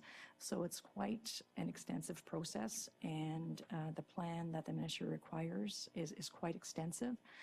So at this point, again, because of the amount of the total budget and the amount that may be available, and the ramifications going forward in terms of the ministry or the board having to submit a plan to the ministry approving the plan, and all that might be involved, that would not be my recommendation. Thank you. Trustee Oliver. Thank you, Chair. Through you to Superintendent Veerman. On page 31 of the report, under the board administration, in the board administration section, there's a line for records management project. There was no money allocated to it in the budget 2015-16, but we have $200,000 allocated for 16-17. And I'm just wondering if you can tell a little bit about what that is. Through the chair, certainly I'll start, but I'll ask Superintendent Truffin to provide some additional comments. In, I believe it's 2014-15, the board did approve from the year-end surplus an amount of roughly $500,000 to be allocated to records management. And on the accumulated, or the summary of the accumulated surplus found on page 41, the $200,000 is reflecting a carry for a reallocation from the accumulated surplus into the operating budget for use in the current year. So the plan that the manager responsible for records management has put into place is going to take effect into 16-17.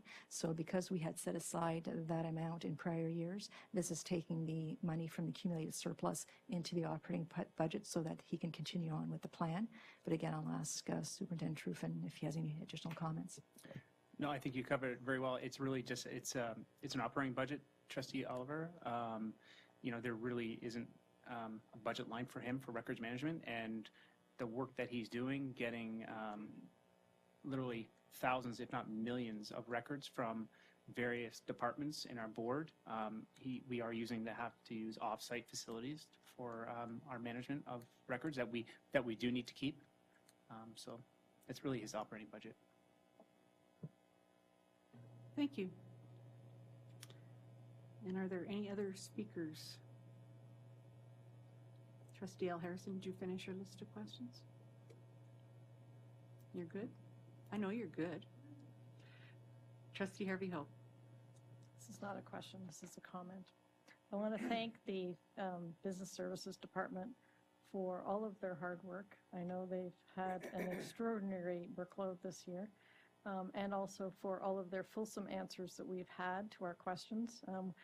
And we're just trying to get them into the public realm tonight, but we've had some of these answers previously. So I just wanted to say thank you to all of your staff under extraordinary circumstances, and for being a massive support to the other departments when they're trying to figure out how to cut the budget. So on behalf of all of us, I just wanted to make that comment.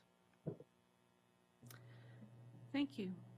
And seeing no further speakers, I'd like to echo Trustee Harvey Hope's comments, and thank you very much, Superintendent Veerman and Allison and your missing member, and say that this budget, the work that has been done, and it's been easily understandable and laid out, and I believe very thoroughly looked at, and we appreciate all the hard work that everyone, including everyone around this table, because everybody's had a hand in trying to create it.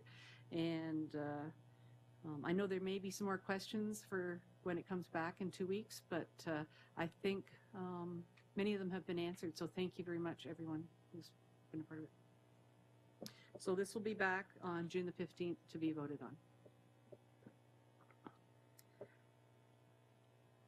So the next item is our community planning and partnerships. Superintendent Veerman, Superintendent Cullen, and, oh, I missed it, sorry. Okay, I was trying to make the meeting shorter. You don't think the meeting would be shorter if we just missed it? No. All right. So we're doing Program Viability Report.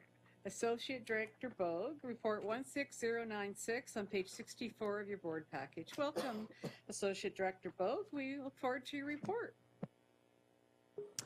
Thank you, Madam Chair. Through you to trustees this evening, I've got a very condensed presentation to run through. Much of this content has been shared with trustees at the committee meeting and via email. Two big issues that we've been wrestling with. These have been out far and wide, and we've identified them. It's really the ability to hire French teachers. The most recent ad in elementary schools, there was 17 out of 25 of the postings were French teachers, in fact. And then, of course, the imbalance that exists in our dual-track schools with very small English cohorts, which is causing problems building classes and that sort of thing. A committee was established. We've been working at this for over a year now. Lots of stakeholder consultation, very extensive, and that's been outlined on the board website. Surveys to various staff groups, public groups, SEAC, student senates, and so on. That group has really wrestled with this. This is a very complex issue. We all agree on that. And the committee was able to move from a variety of different options that were on the table to some preferred options that are outlined in the report.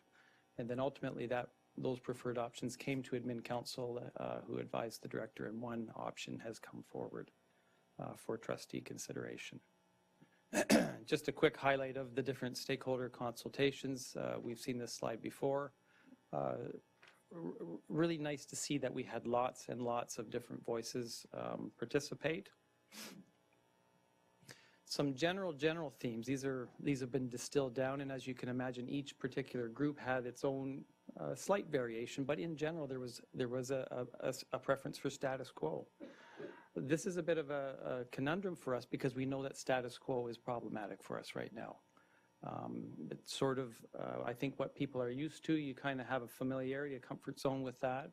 That did come through the stakeholder feedback for sure. In general, there was support around early entry. SEAC thought a little bit about the mid-entry, had a preference there, but most other groups liked the early entry. Mixed responses around dual and single-track schools, but folks did have a real flavor for the neighborhood school concept. So it's interesting that came through even with a mixture of single and dual-track preferences. And then capping was not very popular.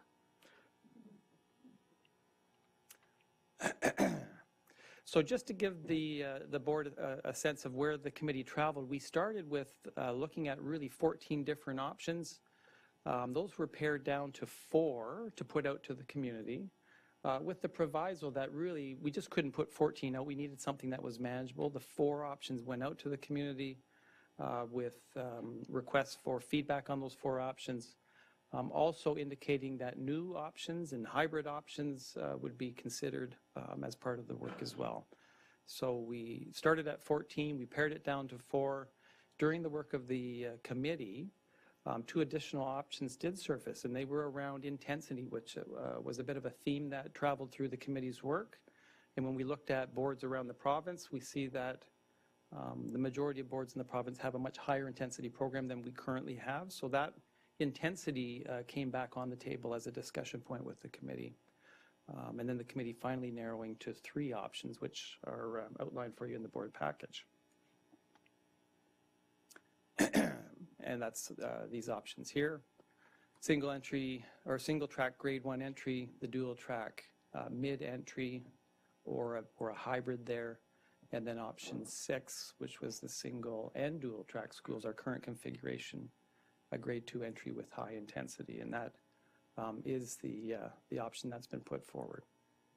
So just to highlight just a few of the positives around this model.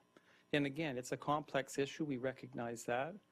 One of the things that we liked about this model is it allowed for students to be in grade 1 English programs and for them to benefit from that early reading in English. We know that kids learn to read in grade 1, kindergarten grade 1, and this provided a little bit of time for that foundation, those foundational skills. It also, pardon me, this model also had the benefit of a higher intensity when the kids entered the French immersion program in grade 2. And we've heard and seen from research that high intensity and early entry, prolonged exposure as well seem to be themes, although the research is a little bit all over the map, but those are themes that we've seen over and over again. This model has a high intensity, and that French language acquisition piece is really important. So we felt that that met that objective, and the stakeholder feedback talked about early entry as well. This is not as early as our current model, but it certainly is earlier than some of the options that were considered.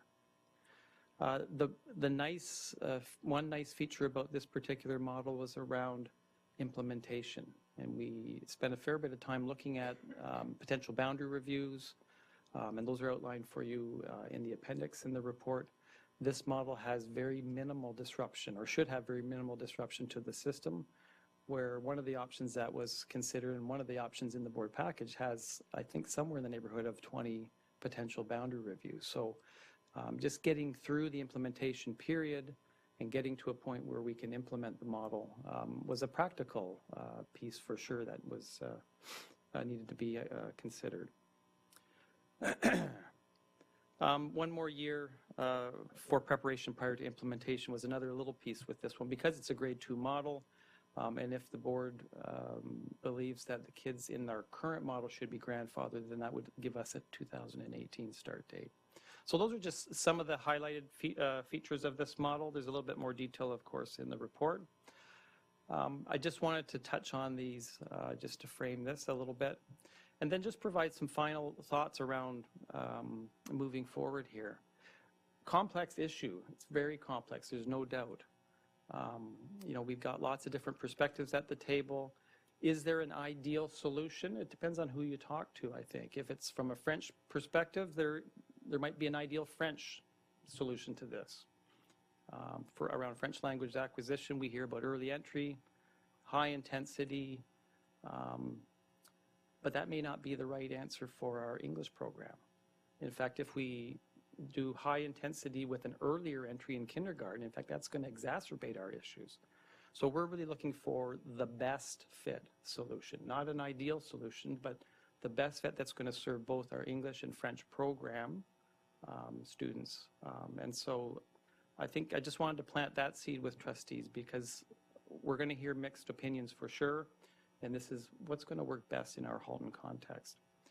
French language was really key here. This is not about French, this is about both French and English program, but we wanted to make sure that we landed on a model that did support French language acquisition, and we think that, again, this is a really good spot to be in. It's a bit of a compromise between that early entry, but we've got an early-ish entry at grade 2 and high intensity for 2 years, so kids are immersed in that French language, and we think that's a really good way to get them started into learning French. And then again, the ability for families to make a more informed decision by having one more year, moving from kindergarten into that grade 1 year, they've got one more year of school to get to know their kids a little bit better, know their preferences, learning style, aptitudes, those kinds of things before they make that big decision. So those are just some final thoughts around this one, and I think Director Miller wants to weigh in as well. Go ahead. On that last point, I would add that it also provides teachers an opportunity to consult with parents around, with that grade 1 year.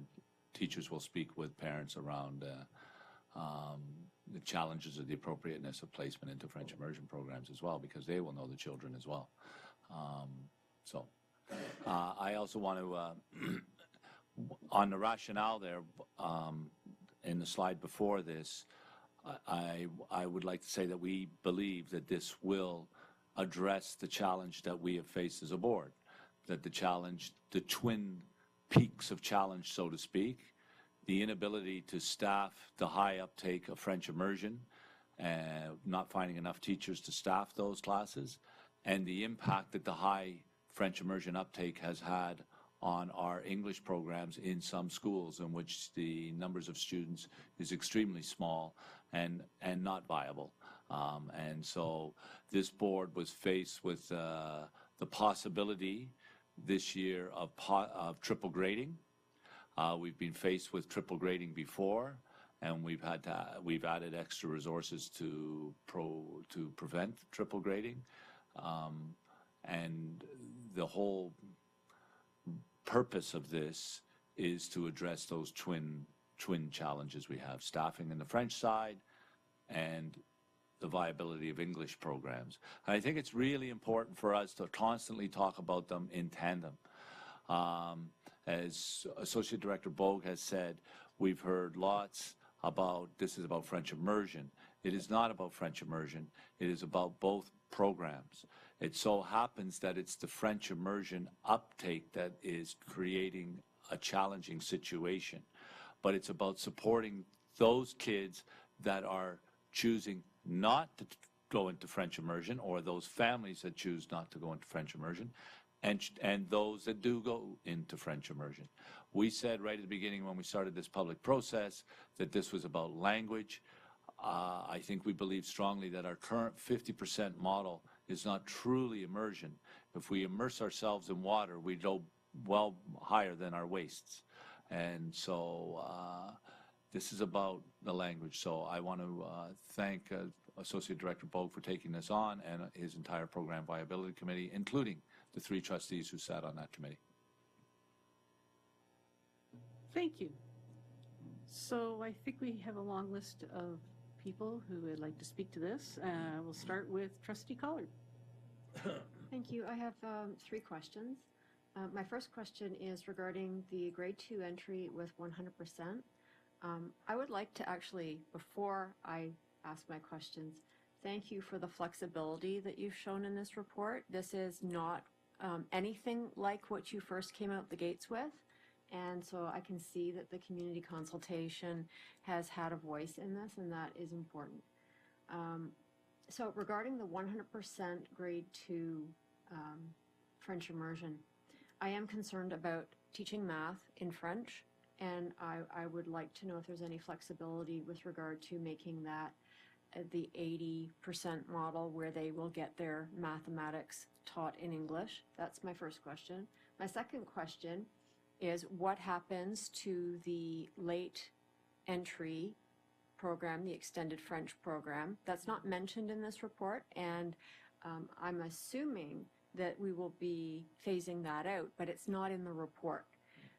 My third question is, for those schools that are currently single-track French immersion schools, will they then become 2 to 8 or 2 to 6 or whatever those schools are? Will they start at grade 2? Through you, Madam Chair, to Trustee Collard. I'll start with the easy one first. The single-track schools would be 2 to 8 schools. The grade 1s would move on into grade 2, and there would not be an additional grade 1 cohort come in. We honestly didn't spend a lot of time talking about the extended French program at all, and that may have been a miss for us. We were really focused on that grade 1, the primary years, in terms of where the issue is right now. We don't have a recommendation on it, so that could be something that we could come back to the table with. Director Miller would like to speak to it. The belief is that it remains for the time being. Ultimately, it may be phased out, but there's no plan at this point to phase it out. It's only in one school, and so we didn't see the need to touch that at this point in time. But and on the issue of math, that was a topic with lots of conversation for sure. There are many boards that do 100% right through the primary years and have their entire program, including mathematics and French. So, you know, I mean, we could debate that. We talked about whether we could do 80%, but again, do we want to really immerse kids in French and have an entire program in French? I guess that's kind of where we landed. It's 1 year or 2 years if we look at the next year potentially as well. depending on whether the math was in French or not. That would be something that we could potentially take back, but the recommendation really was 100%, kind of to be in line with many of the other boards, and they would learn some math in French. Director Miller? And through you, Chair Amos, to Trustee Collard. Added to that, the concern would be that if we didn't fully immerse French immersion in 100%, including math, we may have no impact on the uptake. The uptake may continue to be as high as it is. So it may pose a challenge going down the road and I mean, we may as well be honest, if this is unable to control the uptake, we will have to look at other means. And I think the trustees around the table know what I mean by other means. Other boards around the province have done that. So our goal was to control the uptake because of the challenges the uptake is taking, not by of itself. It's not about controlling French immersion uptake because we don't want kids taking French immersion. It's because of the consequences is a strong word, but the ramifications of high French immersion uptake. And if we don't address that as our starting point, I think we may find ourselves sitting back here in a year or two or three and suggesting even more draconian measures, I guess, would be a way to describe it. Thank you. Trustee Gavens. Thank you, through you, Chair Amos. I too appreciate the flexibility, and I also appreciate the amount of information that you provided the trustees, especially with regards to research, looking at the province of New Brunswick and how they've been handling, because they do it at a provincial level, not at a board level, which is something I don't understand why it doesn't happen that way here in a way, because it just pits board against board. Lots of research out of McGill and all Canadian based on immersion. And it was encouraging to me to read that if supports are in place, children even with some learning disabilities can succeed. Now, I know that we don't have a lot of learning supports in the French immersion program now, and I was wondering if there is a plan to encourage French-speaking teachers to take special education qualifications to help support those students, because they're actually often seem to not be identified until grade 3.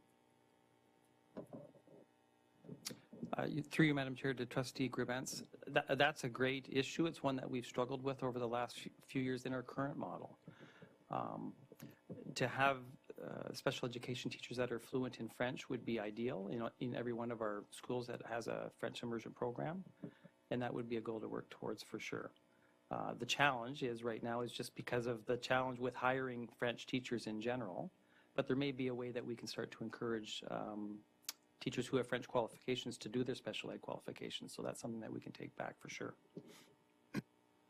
Director Miller.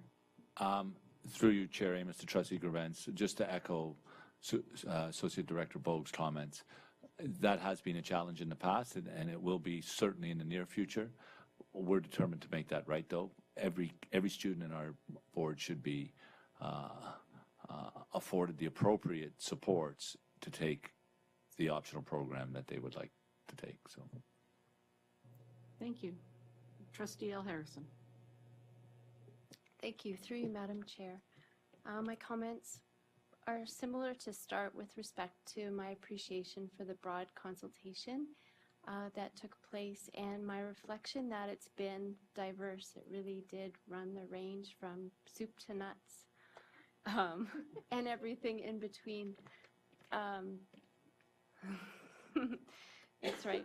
So my question is, and I'm not sure whether it would be a consideration for the recommendation as written or not, but I wonder whether the group talked about developing a legacy piece out of this that is a resource on the research and best practices that went into coming to this decision. So it's not just buried in board report somewhere, but as a standalone resource for families that will be coming to make their decisions with their children at some point in the future. If we could point them to kind of the research that we looked at, that they could then reinterpret in the context of their own family. As well, you know, I've heard that it is a complex issue and that there are multiple quote-unquote pathways to language acquisition. So I was also wondering, in terms of a resource, if that was something that was looked upon favorably, that we may point people towards other types of immersion opportunities or intensive opportunities that are available in our region, perhaps. And then lastly, I was wondering about, again, in terms of the recommendation, whether the development of a more detailed implementation plan and a communications plan back to the community about the decision that was made and why should be something that we could consider as well. Maybe I can wade in, and I'll see if either Director Miller or maybe even Superintendent Salmini may want to offer some thoughts as well. The implementation plan, communication plan, I think is huge. We've really not talked about that much here. I think once we land on a decision, we'd be happy to come back with a much more thorough plan around what that looks like and how we get the word out to families, and with maybe a little bit more detail around timeline, those kinds of things. The information pieces around to help families when they're making when they're doing some decision making and thinking. Is that what you were thinking about? I think that's a great idea, and I know we do have resources, and we do the grade 1 parent information evenings to talk about both the French and English program. There may be some more things that we can add there. I don't know, Superintendent Salmini, whether you've got some thoughts on what currently is out there for parents? I think once the decision is made, there are going to be a lot of important pieces to the implementation plan, and so we're going to be looking at things like resource development for the changes, staffing, professional development for our French teachers, because some of them will be teaching a subject that they haven't taught before, math. But the good news is we've got 2 years to create such an implementation plan, and I think we've got some avenues for communication, including revamping some of those evenings to reflect the new reality in primary. And I would just add, in the original paper or report that I put forward, I think, it may not be in paper, but I know I talked about an implementation plan would come back to the board sometime after a decision, probably early in the fall, about how this would be implemented and so on. And one of the advantages of this particular recommendation is the 2 years to get ready for the. It also means one of the disadvantages is we'll still have the same challenge we will have for some time, but. Thank you. Trustee Oliver. Thank you. Through you, Chair. The Program Viability Committee was established to address the following challenges in our system. Number 1, high uptake into FI programs has resulted in significant growth and challenges in finding qualified and high-quality French teachers. And number 2, imbalance between English and French programs in dual-track schools, namely, very small English cohorts are causing challenges maintaining viable classes. Our challenge and task is to select the option that best addresses these challenges while ensuring quality education programs in both the English and FI streams. Therefore, I came fully prepared to support option 3, an option that is not put forward today in staff recommendations. My 5 reasons for option 3, the midpoint entry at grade 4, are as follows. It preserves the concept of a neighborhood school. All children will attend their own neighborhood school, and there's more to be said about that, regardless of program choice. This is my foundation for decision making, and especially as it applies to any potential negative impacts on core English program. Number 2, We have received very valuable and critical input from Special Education Advisory Committee around the timing of teachers and others' ability to identify not only learning styles, but also any learning challenges or disabilities, the alignment with timing of psychoeducational assessments, and opportunities to put into place accommodations and resources. Number 3, the pressure and uncertainty faced by parents who need to make the decisions to enroll their kids as early as JK or grade 1 will be eliminated. Parents will have 3 grades to watch their kids grow, learn, and develop before they make that decision. And student voice will be added into the decision making. Whether it's listened to or not, it will be there and available.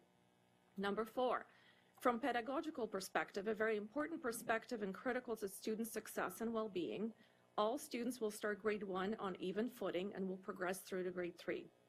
As they progress through these 3 grades, any differences due to their beginnings in JK versus home daycare, learning English as second language, socioeconomic status, recent immigration, sex, as we know that girls tend to exhibit either real or perceived linguistic aptitude sooner than boys, educational supports at home, and timing of birthdays, as these are quite pronounced differences in kids born earlier than later, especially in the early primary years, and especially between girls and boys, will largely, if not entirely, be eliminated. And finally, 5, while there are observational studies and evaluations that support early entry, and this needs to be further qualified, there is also evidence that supports mid and late entry points, namely, later start when students have solid foundations in their primary language, combined with higher intensity of the second language, student maturity, interest, and readiness, willingness to learn, will result in equal, if not better, acquisition of the second language. Trustee Therefore, Oliver, any your time's differences up. Can you between wrap up? grade 1 and grade 4 startup will be eliminated by grade 8. I have more to say, so I'll go back on the list. Thank you. Thank you. Trustee Harvey Hope. Thank you. Through you, Madam Chair. The question that I have is whether or not we could perhaps entertain the idea of an English core program in the grade 2 high-intensity model. The math is something like 97.3 for a 40-minute English period a week. Something along the lines of just maintaining a very small connection to English language, supporting the English reading that's done at home, et cetera, to maintain the start that they get in grade 1, and then would allow them to prepare a little bit for the grade 3 EQAO. Just to keep we're doing a 40-minute core French and implementing it, whether or not we could take, in effect, flip it and make it core English for those children in grade 2. It's an idea that sort of has popped around. I too am a little worried of what will happen if we implement 100%, 95, whatever the number is, French immersion in grade 2, and nothing changes. It's been suggested to me by some members of my community that the jump between 50 and 95 to 100 will definitely make some of them change their intentions, but it may not. I'm also intrigued to note how the effect of primary core French. I know we're only at the end of year 2. We have a list of schools for year 3. I'm already seeing some effect on my neighborhood that's about to have it. They haven't even got it yet, and I'm already hearing percolating anecdotal evidence, nothing statistical. So I'll be very interested to see how we track that. Having the extra year will allow us to have every single child, we hope, have had primary core French before choosing French immersion, which I think will make it even versus the original plan where not everybody would have it. But I'm happier with this particular model than some of the other options. My query is, in the recommendation, it talks about the students involved in our current FI model will be grandparented and allowed to complete elementary school in the current model. That assumes that they would continue at the 50-50, but it is silent on where. are we assuming that the current model also means in the current locations? Current model, current locations. We potentially change the recommendation to be very clear on that, since that is the standing order that's going to sit on the order paper for quite a while. Through your chair, Amos. Yep, you could do that. And your time's up, Trustee Haverhill. Trustee Patton. Thank you, through the chair. I was on the committee, and I was very much in favor of the 100% model, and I am leaning towards this option. I think my question has been answered. It was regarding the single-track school starting at grade 2. Other than that, I just wanted to thank you for your leadership on this committee and all that you've brought forward. Thank you. Trustee Gray. Thank you very much, through the chair. Whatever model is chosen eventually, it's important for all of us to ensure that the viability of the English and French programming exists, but also that we want to make sure that our students receive quality instruction and experience success. So I wonder if Associate Director Bogue would comment, please, on the research that was done regarding the various models that were considered and the retention rate of students. In other words, were models studied from other boards, and what was the retention rate, say, going into high school? Did any one particular model result in a higher retention rate and therefore students experiencing success in their chosen path? The retention rate is a real issue for us, for sure, and we've looked at our data.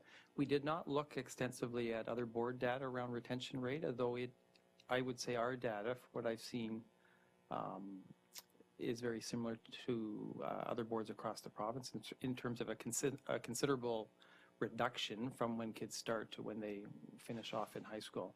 We didn't look specifically at data and then compare that to particular models. Thank you. Trustee Oliver. Through you, Chair. With respect to option 6, it is important to realize that other boards are having similar issues. Option 6 looks like a compromise in our attempt to resolve the two critical issues that we face: finding qualified, high-quality French teachers and ensuring viability of the English program in dual-track schools.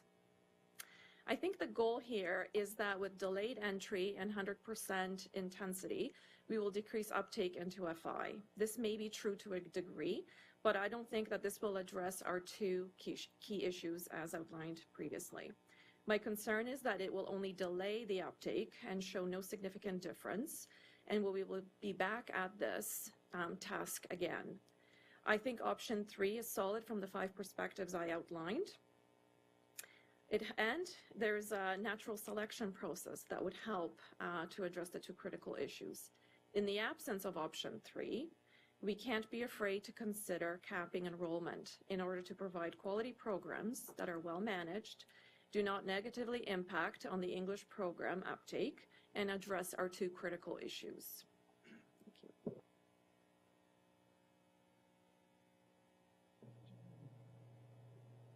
Thank you. Did you want to speak? Did you say? No? Trustee Haverhill.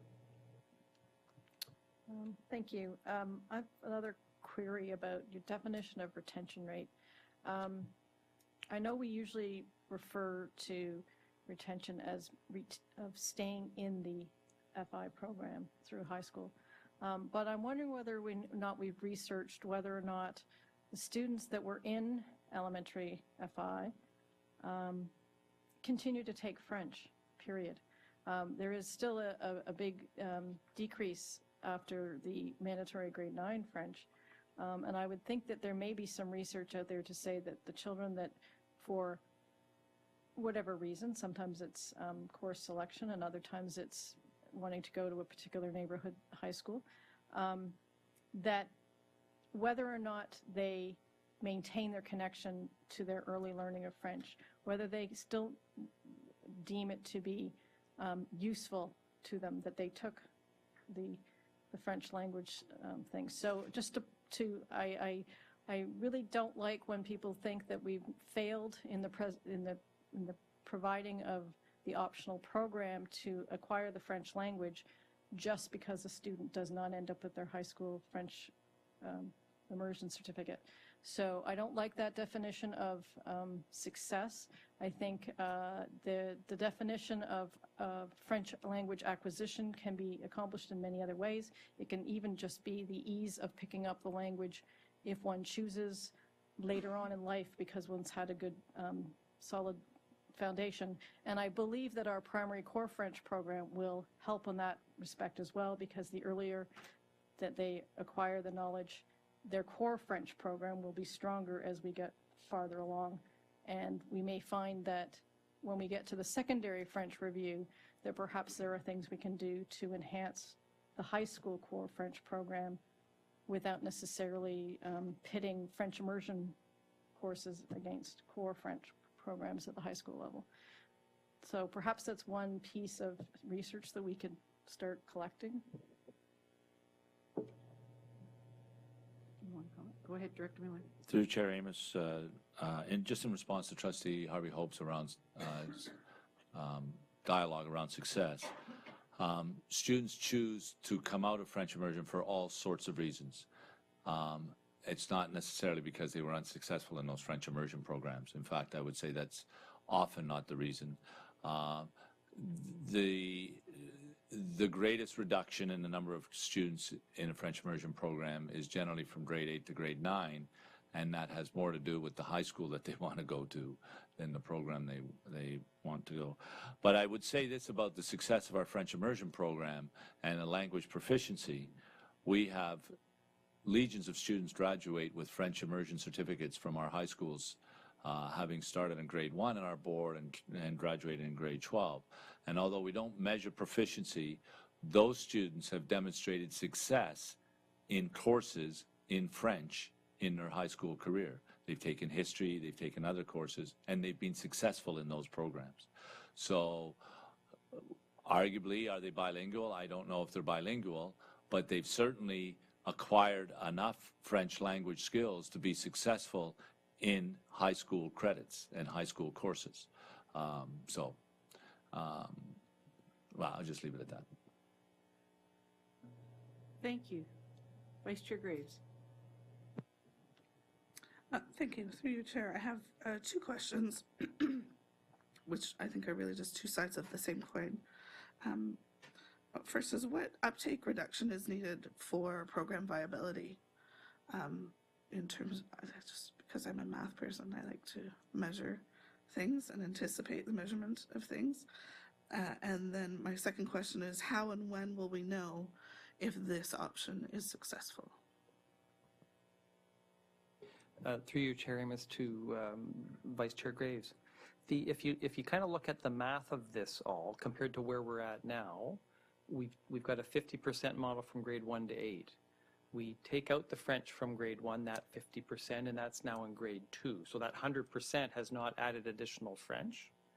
And then there's a little bit more in grade 3 when we're at 80%. So I think, I don't have the number with me, but I did do the math, and it's less than 10%, something like that.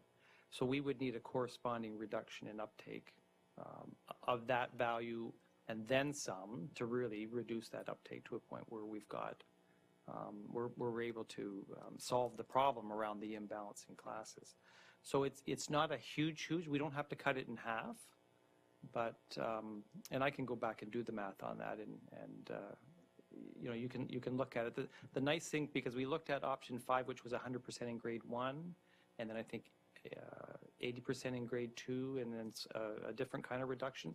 There was quite an increase in the additional minutes of French, which then corresponds to an additional decrease in uptake that we would need. So this is where this one kind of landed in the middle. There's just a slight actual increase in the number of French instruction hours.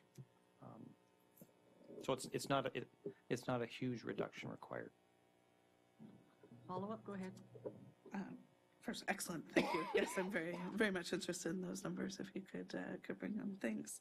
And then, I guess my final is just a comment. I know that there's a lot of talk around the table tonight that if this doesn't work, then capping is the go-to, and I don't see it that way, because we saw in our community consultations that capping was the least favored of everything.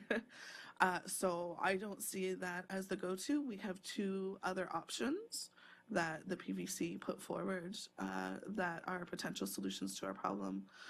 So I would like to see any contingency being discussed going back to one of the other two models that have been vetted through the PVC and through the community. Director Miller. Through you, Chair Amos, to Vice Chair Draves, I think that may be problematic, using one of the other options as a contingency 2 years down the road, 3 years down the road, because we'd be back where we are. I think a contingency is worthwhile, and I don't think. We've got to be honest here and put it on the table. I know that the community consultations is not supportive and not favorable. I know the trustees, and I would say staff, is not favorable to capping. I would suggest, though, that boards that have capped, the same conditions existed there as well. And I'm not at all suggesting that we go to capping. If this does not achieve what we're hoping to achieve, I think we have to consider all means to control it. To 2 years down the road to come back and say, whatever option it might be, option 3, and say, okay, now we're going from option 6 to option 3. We would have grade 4 entry. We would have students on grade 4 entry. We would have students on grade 2 entry, and we would have students in the current program on a 50-50. Our ability to run that in a board in our schools would be pretty challenging, because we would have 3 different French immersion programs running all at the same time. I'm not sure how we could run that. So I respect what you're saying, but I think it would be a real challenge to come back in a few years and put one of these other options on the table and say, okay, now we're going to try this one. And for some of them, like option 3, for example, would require about 8 or 9 boundary reviews. So if we were to come back with a contingency like that and say, option 3, we now have to undertake boundary reviews to do it, and what if it's unsuccessful as well? Now we have 3 different French immersion programs running in the schools. We've done a number of boundary reviews to change the students all over the place. So I think we have to be careful around what we're considering here. I believe that what Associate Director Bogue is recommending is the solution to our challenges. If it isn't, I think we have to go back to square one as opposed to developing a contingency from one of these ones. That's what I would suggest.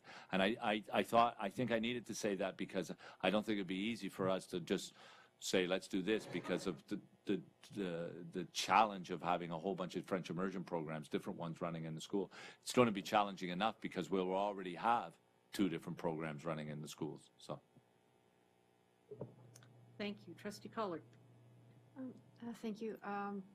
I reviewed part of the policy on French as a second language and noted that there are a couple of areas that it needs to be updated. And so I was hoping that as part of your recommendation, you will recommend that the French as a second language policy be updated to reflect our current and going forward practice. Because we still don't even have primary core French in there, and we still refer to things like OAC. Oh. Go ahead. And through you, Chair Amos, to all trustees, Trustee Collard, it would be our intention, as you know, the French Advisory Committee has essentially been suspended through this process. It would be our intention, after the motion is whatever the motion that is passed, and we're starting to implement, that the French Advisory Committee would be reconstituted, and so that would be part of their work, for sure. Thank you. Trustee L. Harrison. Thank you very much. Through you, Madam Chair. I was just wondering if Associate Director Bogue could refresh my memory about the PVC composition. So who was on that committee? And then in terms of the recommendation that's here in front of us today, what was the support from that committee? Thanks. The PVC consisted of myself, Director Miller started the committee. There was 3 superintendents, 3 additional superintendents, 3 trustees, principals, elementary principals, usually with some experience either in a single or dual track French immersion school, and our assistant principals from program services, as well as our research staff and planning. Those are the broad buckets without giving you all the names. Where the committee landed really was very, very much split between these 3 options, I would say. We did a bit of a dotmocracy activity and reviewed pros and cons and that sort of thing. There was not consensus reached there, and that kind of speaks to the complexity of this issue. And they were pretty fairly spread over the 3 options presented. I think the piece that probably pushed us to this option was really the French language piece and some of the practical elements around implementation of this particular option. Thank you. Trustee Oliver. Through you, Chair. With respect to the discussion by Trustee Graves and Director Miller with respect to contingency and capping, capping was not presented as an option, and capping is never a popular choice. We've learned that through the public consultation. Nobody's going to select that because it ultimately means that they might not be included in whatever it is that they want to be included in. But I have serious concerns for option 6, resolving our 2 key issues: finding qualified, high-quality French teachers and ensuring the viability of the English program in our schools. And so, while option 6 attempts to achieve that, I'm concerned it will not. And in a year or 2, we're going to find ourselves exactly where we are. And so a possible contingency would be to proceed with option 6, see what happens in that first year, and if the uptake is not addressed, add the cap in the second year. But we would have to go into that openly. Parents would have to be informed that this is the model of delivery and the method. So that would be kind of an amendment to option 6. Just a point of order. Option number 1 was the current model, but capped. So capping, yes, was one of the options that was considered and not put forth by the PVC.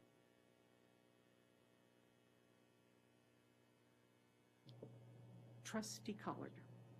You just wasn't sure that I heard Director Miller correctly when he responded to my query about the policy and then spoke about the French Advisory Committee. Policy is under the purview of trustees, not under advisory committees. Absolutely, I know that, but they would help us inform around what we're doing. So, no. We weren't going to be giving it to them. No, absolutely not. No. I wouldn't give a policy to advisory committee. I'm even frightened of policies. Thank you. Trustee Harvey Hope. Thank you. Oh, sorry. Well, it's okay. Can you take yourself off so that you can go back up? All right, Trustee Reynolds. First time speaker. Thank you. So first of all, thank you to the Program Viability Committee. I am really impressed with the level of consultation. Truly, from my experience in reviewing the material, I was very overwhelmed, but I found it very informative in terms of sharing with me preferences that people are looking for. Certainly, inaccurate information, certainly guiding us to our communication piece, certainly, giving us some advice there. So thank you for that. I'm also glad that Director Miller has gone on record and confirmed that regardless, whatever of the options we choose, that supports for and access to supports for students will always be maintained. And I think that's a really important one that this report doesn't exactly speak to, but that without a doubt, wherever we go, because certainly certain parents would be concerned about a increase 100% intensity as to how their students would be accommodated. So thank you for confirming that. In my reflection of this report, I think that parents would be, French immersion parents would be, I'm going to say, supportive of this because it reflects an early start. There's equity of access. Everybody can access the program. And that there is a high intensity of French immersion because that certainly came through in the report. I do remain concerned that that it not fully address the issue that we're having in our English viability. And I know we have schools right now, a number 15, that are busting at the seams. We have many portables. We have such a high uptake of French immersion that I worry that we don't adequately address the problem. And so my concern is really, like, while I certainly can understand this direction, I don't know if I could support it without a cap of some sort, and whether that cap is going to a single track or direction or a capping a number. I know that's not the public's, that's not the not wanted, but I think we're going to have to do something to maintain our English viability program because we are an English board. And our mandate is to provide English program first. This is an optional program, and so whatever we decide, we must ensure at all ends that we are maintaining the integrity of the English program. Go ahead. Chair Amos, through Chair Amos to Trustee Reynolds and all trustees. I think a contingency, I'd be wary of having a contingency plan out there straight away, but I think all of these options are given to, if argument's sake, I'm not suggesting it, but if capping seemed to be the thing, that can all be added at a later date. So I don't think it would be necessary to say, here's the contingency if it's unsuccessful, as opposed to what's the flexibility of the option for a contingency plan is what I would suggest. But, that's my thinking. So, Trustee Harvey-Hope. Thank you. Couple of points. One of the things that I'm having trouble with is that our primary core French program is really hard to find any information about on the public website, and I've just spent some time trying to figure it out. And even so, the fact that how many minutes it is, and there is a listing of what schools it's in, but there's no description anywhere underneath our French programs. The primary core French is in the heading. It talks about starting it September 2014. It hasn't been updated since we've now gotten to half the schools or whatever it is. And related to that, I would say, could we have an update in 2 weeks potentially on next year? It's only 14 schools, and we have another remaining 28. And if we could just possibly have an idea of reiterate why those 28 some of them can't move up. I know in one of my schools, I often wondered why they couldn't teach that one class of grade ones. But that one's been solved, but there may be other little schools that, have 1 or 2 classes of grade 1, and maybe there's some flexibility there that we could speed that up. There are some schools where I know it's impossible until we have to do it. It's just going to be a big jump. And also, if either now or in the fall, if we could put on the list of reports some information sharing about how we ensure we have quality teaching. And I don't mean just the French side, but I mean from a to inform the public what it is we do to ensure we have quality teachers. We have these professional developments, and we do this, and we have all the, just sort of a kind of a general outline, because it would be really useful from a public confidence point of view to know that we take it really seriously, that you have quality teachers in front. It's not just whether you can speak French or not, it's whether or not we have quality teachers. And to show that, our English program is not the second best. It's just another, it is the program, and some people choose to take it in French, and that all the teachers have the same qualifications. Also, are we doing anything to potentially encourage previous French teachers to go back to teaching French? And I guess that's actually the question. Superintendent Salmini, and then Executive Officer McFadden.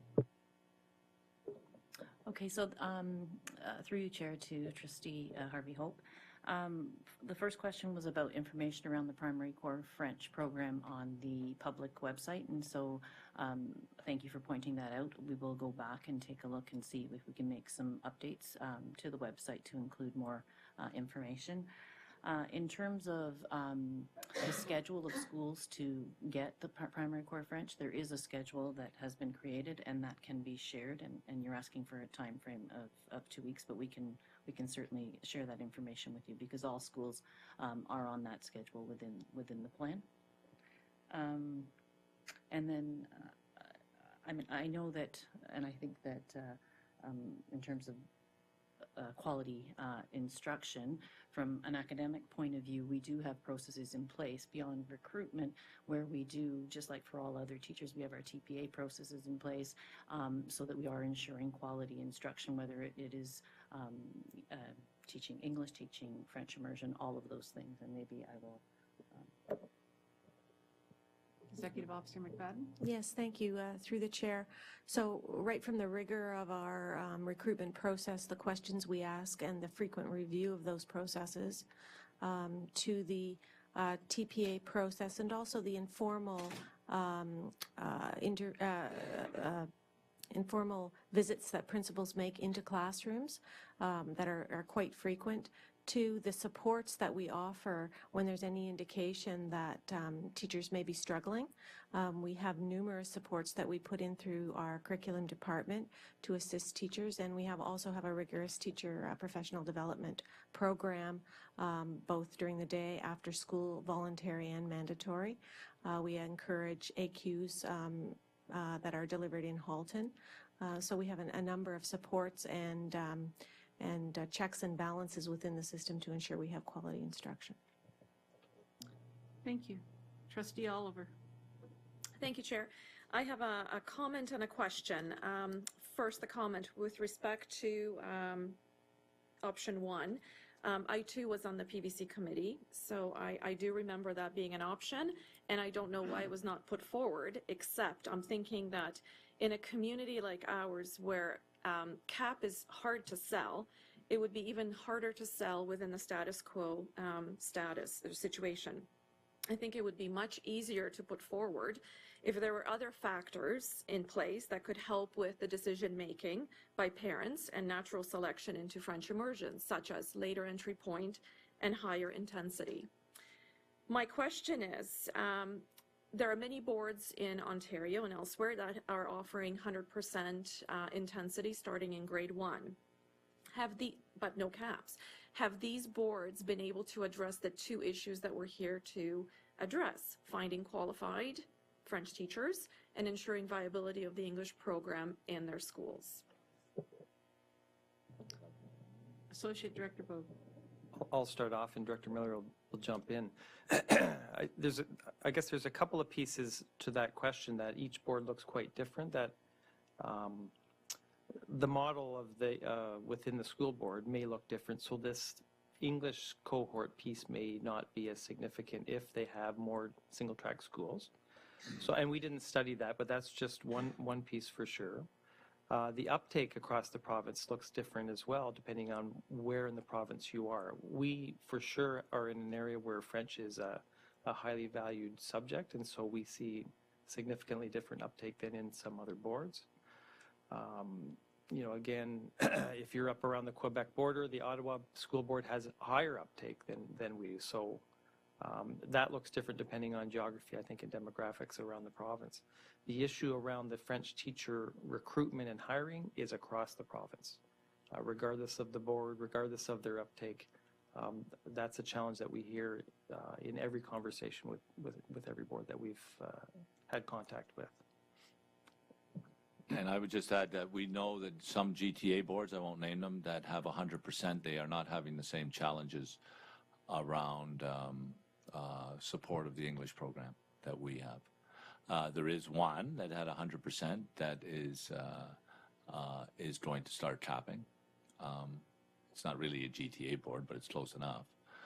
But some of the other GTA boards have 100% and are not experiencing the same challenges. They are experiencing challenges around who's choosing to go into French immersion and those not choosing, and with French recruitment, teacher recruitment, but not around the viability of their programs. Thank you. And seeing no other speakers, I'm going to take this opportunity to ask a couple questions. I noticed in the report it speaks to the primary core French, and I have spoken to parents and the people who are already in schools that have the core French. They see the benefit, and I've spoken to other parents who wish it was in their schools. So I know when it gets rolled out in the next 2 years to all the rest of the remaining schools, it'll make a difference. But I also believe it might make more of a difference if we increase it to the 50-minute as opposed to the 40 minutes a week that is currently the model. So I would like for us to entertain the possibility of possibly moving it that extra 10 minutes, because I think that may also influence people staying in the core French. I also have some concerns because I understand that. First, I'd like to thank the whole Program Viability Committee, because this has been a long process and very complex. And I think that there's no easy solution, or it would have been presented to us. My concern is we're concerned about program viability in the English track, and I'm not sure that grade 2 entry will actually make a difference. I think grade 3 or grade 4 would actually potentially be a better choice. Now, grade 3, it's always been said to me by teachers in schools that all students will eventually come together by grade 3 with their learning abilities and that type of thing, because everybody learns at different rates.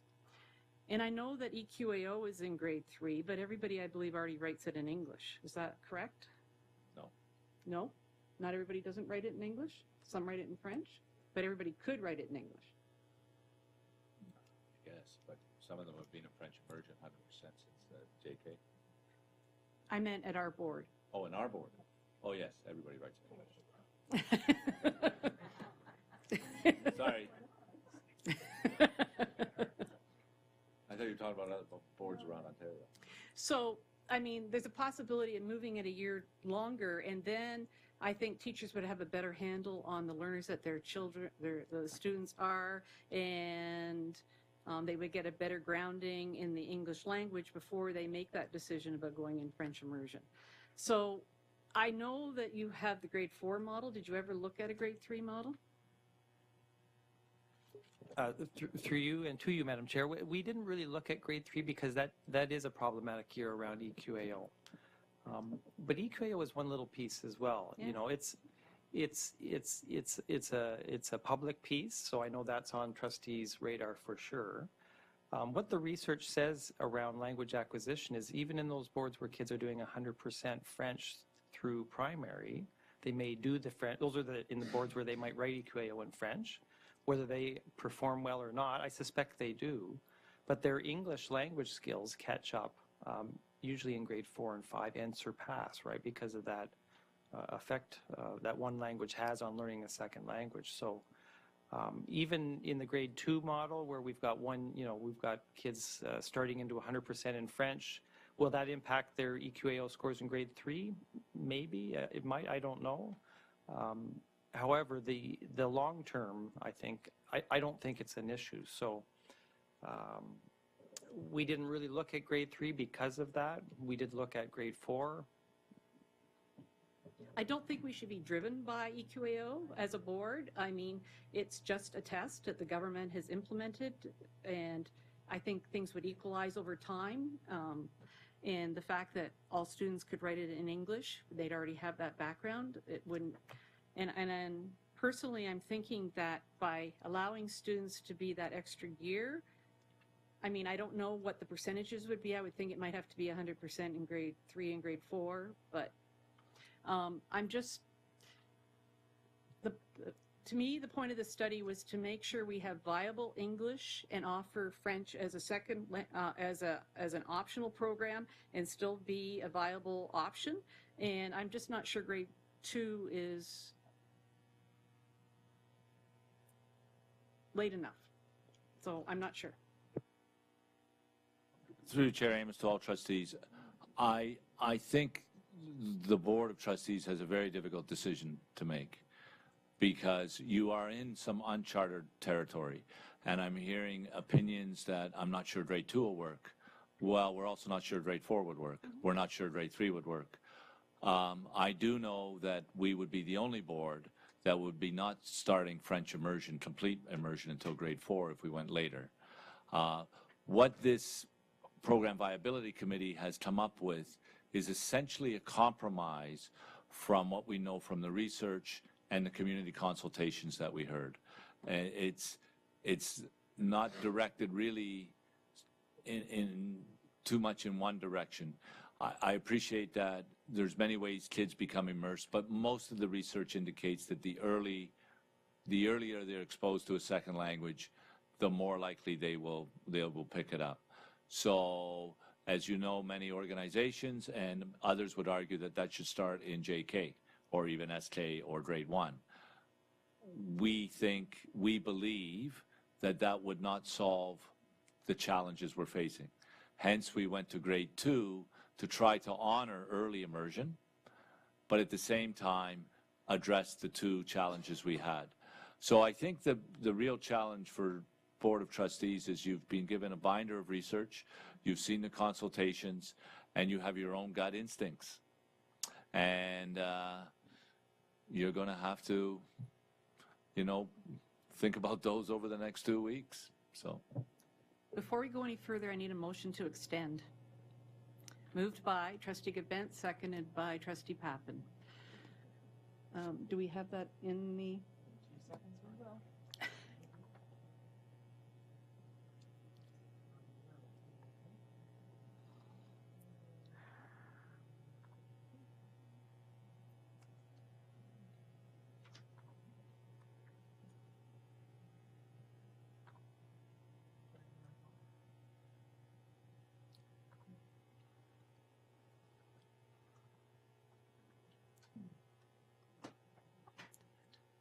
All those in favor?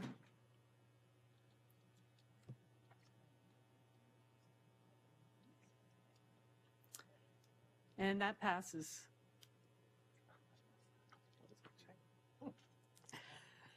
All right, we'll continue on with our speakers list. Trustee Gabent. Thank you, Chair Amos. I'm concerned about I'm actually pretty okay with this recommendation. I'm concerned about the talk of moving it up grade levels, just because as a parent who has children at like the grade 1 and the grade 4 level currently, grade 4 seems like a very, there's curriculum, like the language within that in the curriculum that they need to use to understand the topics that they're studying. I think there's a higher requirement, for an understanding of language and to be able to read and that sort of thing. And to have those students in like grade 4 also be learning a language from scratch and be able to be functional and learn the material. Also, we don't have resources at this point. We would have to purchase, I would think, resources that are targeted specifically for students starting at that grade. You can't take a grade a primary reader, a French reader, and hand it to a grade 4 student and them not turn their nose up at it because they're not a primary student. So we would be looking also at probably some significant costs in resources to be able to do that. But my main concern is about trying to get that language acquisition at the beginning of the year or whatever to try and get those students up to speed to be able to actually tackle the curriculum of grade 4. And I know my grade 4 student has more homework than my grade 7 student. So I think that's an awful lot to ask of those students. Thank you. Trustee Daniele. I think this is problematic because there's no elegant solution. There's no one solution that we go, that's it. That's a perfect solution. We can all agree. We can all get behind on that. And I think you're absolutely right. We don't know 100% what will work, or we don't have any crystal balls. So I think this is based on the best estimate of what will work from a lot of people who put in a lot of work on this, created an entire binder of research, what I've gone through and I want to go through again. And I'm very much looking forward to hearing the delegations at delegation night. But I think we could argue forever around it should be grade 1, it should be grade 2, it should be grade 3, it should be grade 4. There are problems with each and every one of them. So I think the job is to find the one that we think is the best going forward. Is it ever going to be the perfect solution? No. But can we find the one that's the best? I think maybe we can, especially if we put a little more reading into this and we really listen to the delegations that we hear before we have to decide. Thank you. Trustee Reynolds. Thank you. One of the pieces of information that I think would be valuable in this conversation is the issue of our core French grade 1. I think when we supported that at the board, we were hopeful that that would have it would meet the needs of parents who were wanting French earlier. And I think the initial schools, because it wasn't rolled out to all schools initially, we didn't see a change in the uptake that was significant. My concern is we still have 42 school communities that have not received core French and won't until 2018. So my question is two things. I think that's a very important part of this conversation because I'd like to know, since our initial review, is there further data that for this upcoming year, those new schools who had the core French this year, if there's been any data to be updated that would share us that there would be an impact on the French immersion uptake? Because I'm almost thinking, I was very hopeful that program, because it spoke to the need that parents had asked us for, which is getting French to their students earlier, would affect that change. And because we haven't finished that rollout, I do worry that's a really important part of this decision. And that's a great question and something that we will continue to study.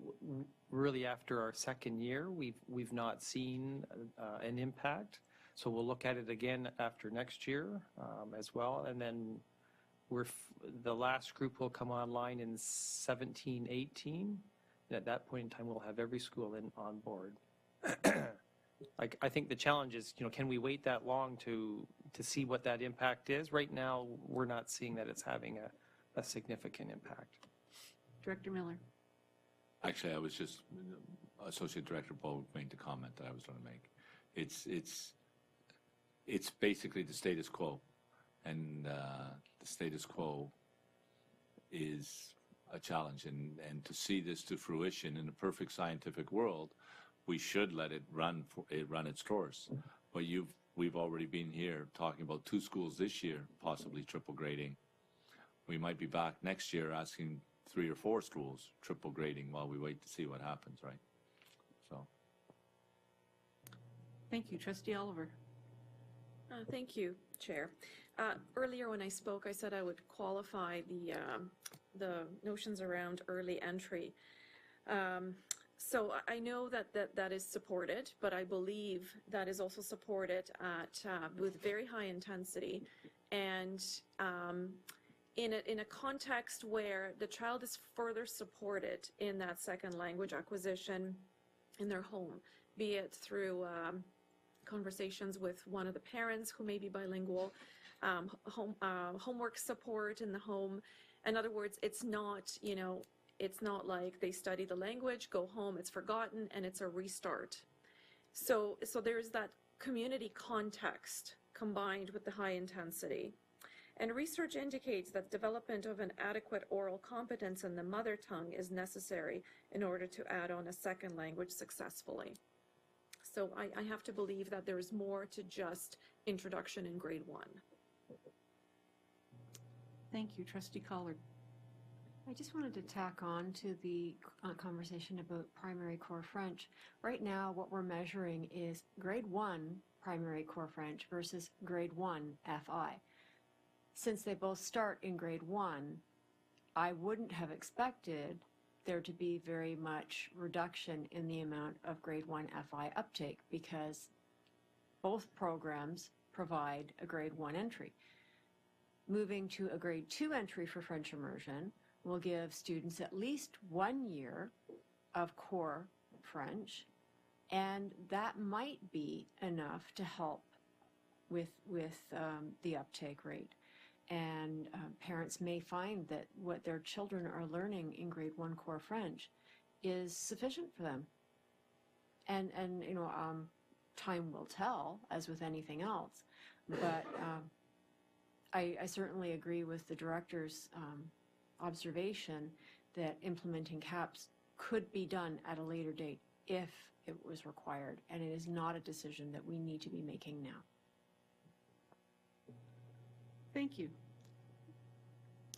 Are there any further speakers to this tonight? I'm just going to say one more thing. The reason I brought up the 50 minutes for primary core French is because I believe it would actually make a difference. So that's why I think that extra 10 minutes may meet the needs of some of the students. So that's part of why I think we should enter it into our discussions when we're... Okay, so thank you very much, Associate Director Bogue. We have our work cut out for ourselves in the next 2 weeks, and we do have a special meeting night for delegations on Monday, June the 13th. And so I know trustees have already got it scheduled in their calendar, and I believe we already have a couple of delegations registered. 5? 5. Trustee Oliver, you want to speak again? Yeah, sorry. I just, I feel like we haven't quite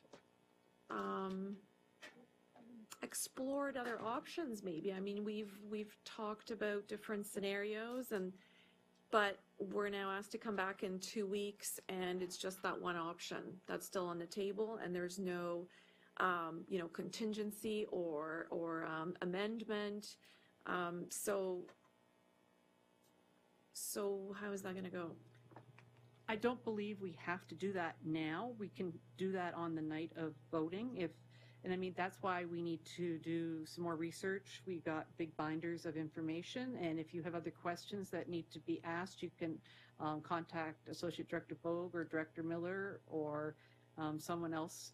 And I mean, there may be other questions that come up that need to be. So if you have a question, maybe share it with all trustees so we can all see the response, because we all need to know the information. Director Miller. Through you, Chair Amos, a motion to be put on the table that night with a different recommendation. And sorry? So have I. I've seen it happen. A trustee can put a motion on the table that evening with a different recommendation or a modification to this recommendation, and you see where it goes. And if it's supported, it's approved. If it's not, it's defeated. So I mean, that's the normal process. That's how we've done it with. That's how it works with boundary reviews all the time. And I've seen boundary reviews where the recommendation has been modified on the evening through motion. So yeah. Does that help, Trustee Oliver? Yes, thank you. Okay. So we'll move on to our Community Planning and Partnerships, Superintendent Bierman, Superintendent Cullen, and I believe Mr. Renzella. Report 16095, page 83 of your board package. Welcome, Mr. Renzella, and thank you for staying. I will be brief. Many of you have read this report. It was presented to the committee of the whole last week, and generally it identifies the process we need to follow in terms of the community planning and partnership opportunities.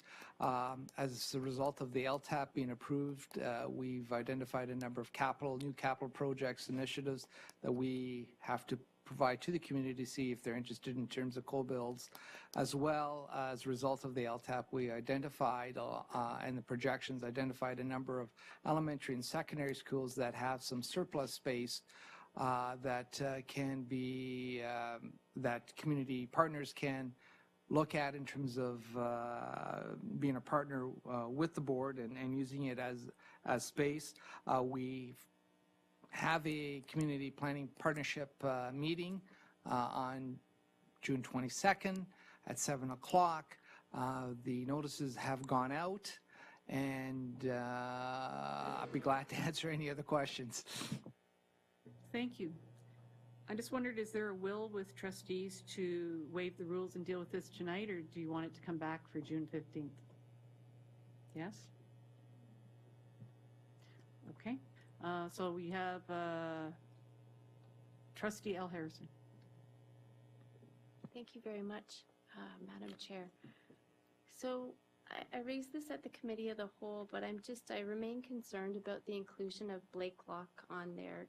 Despite what the numbers show, what I've seen in that school is something very different. And if I think particularly with respect to the students that are in the Community Pathways program, I've seen some of those students, particularly medically fragile ones, in a small cinder block room. So I don't anticipate that community partners will necessarily be clamoring for whatever space there is in that school, but I would think that I just don't see that there is space there. So that is a concern that I have with that one. Mr. Renzel? Again, it's until we've had some interest from community groups, you know, we haven't identified any specific spaces within the schools. We know there's empty pupil places in there, given enrollments and the on-the-ground capacity. And again, just following the criteria as laid out in our board policies, we, you know, in terms of available space over the next little while, we felt that it should be included as part of that. Will we get any potential partners? I know of one that has already contacted me about potential opportunities in the two Oakville schools. So it's out there, and they're showing some interest. So until we identify what they need, then we can maybe focus them elsewhere. They may not be able to get it at TA Blakelock. They may be able to go to Oakwood, but it's just on the list. Follow-up, go ahead. So I think that in terms of our policy development, we left in there something about revisiting or community or continuous improvements, and I know that's built into all of our policies, and I just feel like, well, some schools perhaps meet the criteria just on paper, that when you go there, that it may look like a very different scenario, i.e. those spaces are all fully utilized. So I'm not sure if this is an anomaly with Blakelock, and I certainly know that Oakwood, there's some spots maybe that aren't as well utilized, but I just have a gut feeling that this Blakelock piece is a bit of an odd bird, and sometimes luck would have it that that's exactly the spaces that people want. So I feel like this could be a problem. Thank you. Are there any other speakers to this item, which will be coming back on June the 15th? Seeing none, thank you very much for your report, Mr. Renzel. So the next item is Summer Authority, Director Miller, report 16098, page 86 of your board package. Great. Director Miller. Beautiful. I just stuck a turtle in my gob. In your what? In my mouth.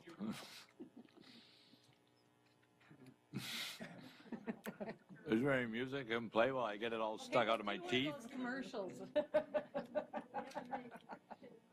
Anyway, the report is in front of all trustees. This is only in case of an urgent or emergency situation that we have to do this. So the Superintendent Cullen and myself are prepared to answer questions. Around capital. Go ahead, Ray. If I may, through the chair, some of the earlier capital type projects or steps in the capital processes to keep them moving would potentially come back for the director's approval, and then we report in the fall as to what had proceeded. Thanks. Thank you. Questions or comments? Trustee Harvey Hope. Thank you. Having had this before me many times in the last 6 years of being on the board, I have no problem with the idea, the intent. In the balance of the report, it talks about timely electronic notification from the director to the trustees, and I wondered whether or not the motion that comes back could just sort of incorporate that in the motion so that it's very clear that we don't say goodbye on June 15th and come back on September 1st and you present us with the report. Just out of a communication kind of thing, and that officially you have the authority, but that other than the things we already know are coming, you would, give us a heads up long before you sign anything. Sorry, through Chair Amos to Trustee Harvey Hope, you're suggesting put it in the recommendation? I don't see a problem with that. Yeah, okay. We can do that, so we'll change it. Thank you. Any other comments or questions on this item, which will be back in 2 weeks? Seeing none, okay. So we're now up to our multi-year plan.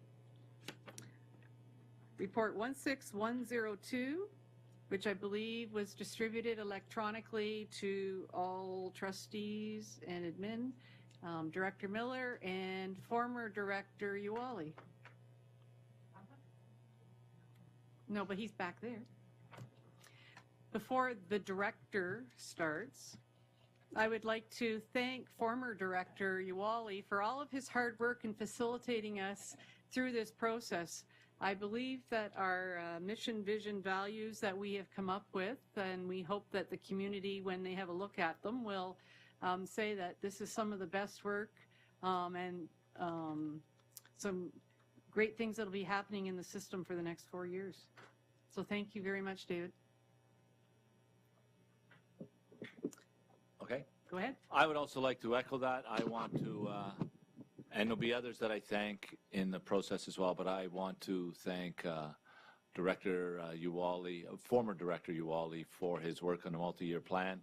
But I want to expand my thanks in a public setting.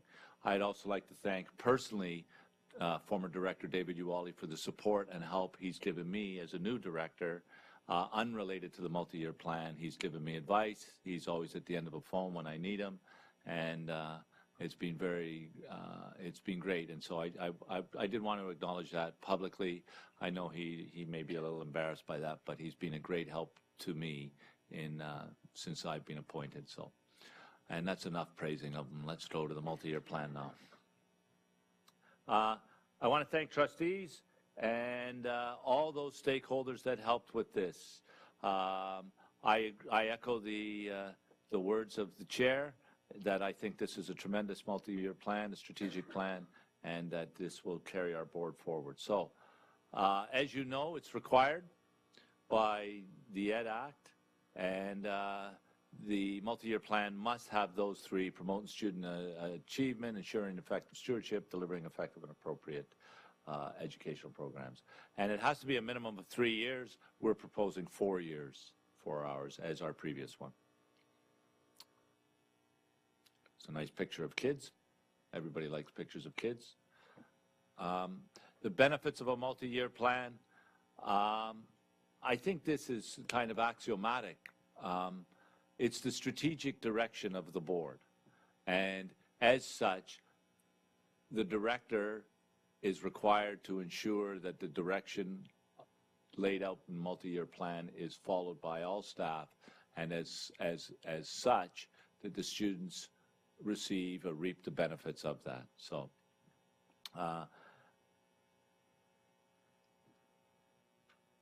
and here's the process we used.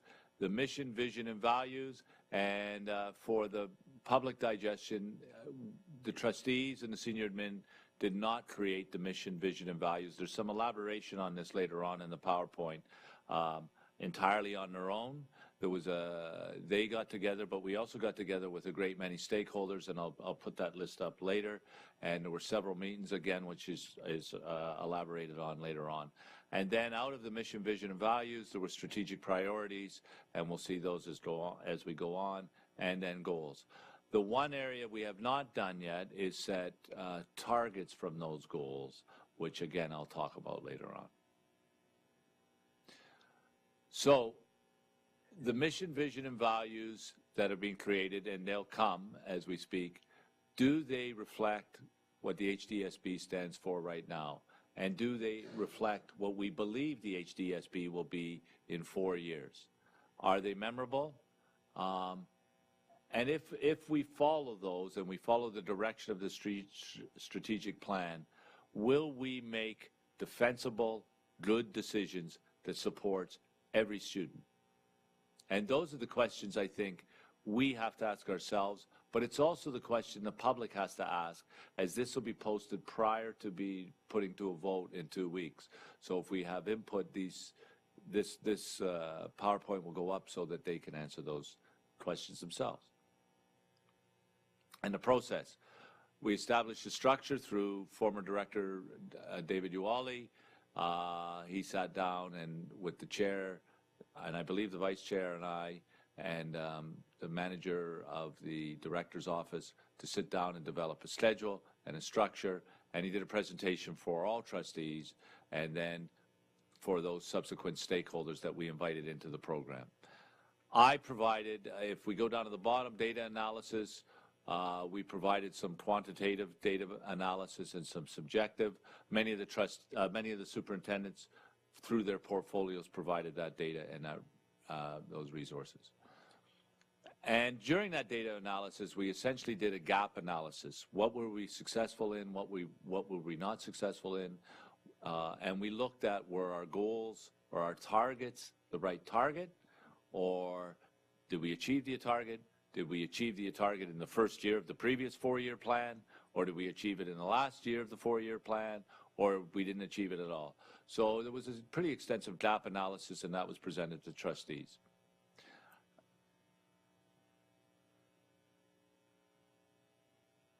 So the multi-year plan, as the process would go, would be approved by the trustees on June 15th.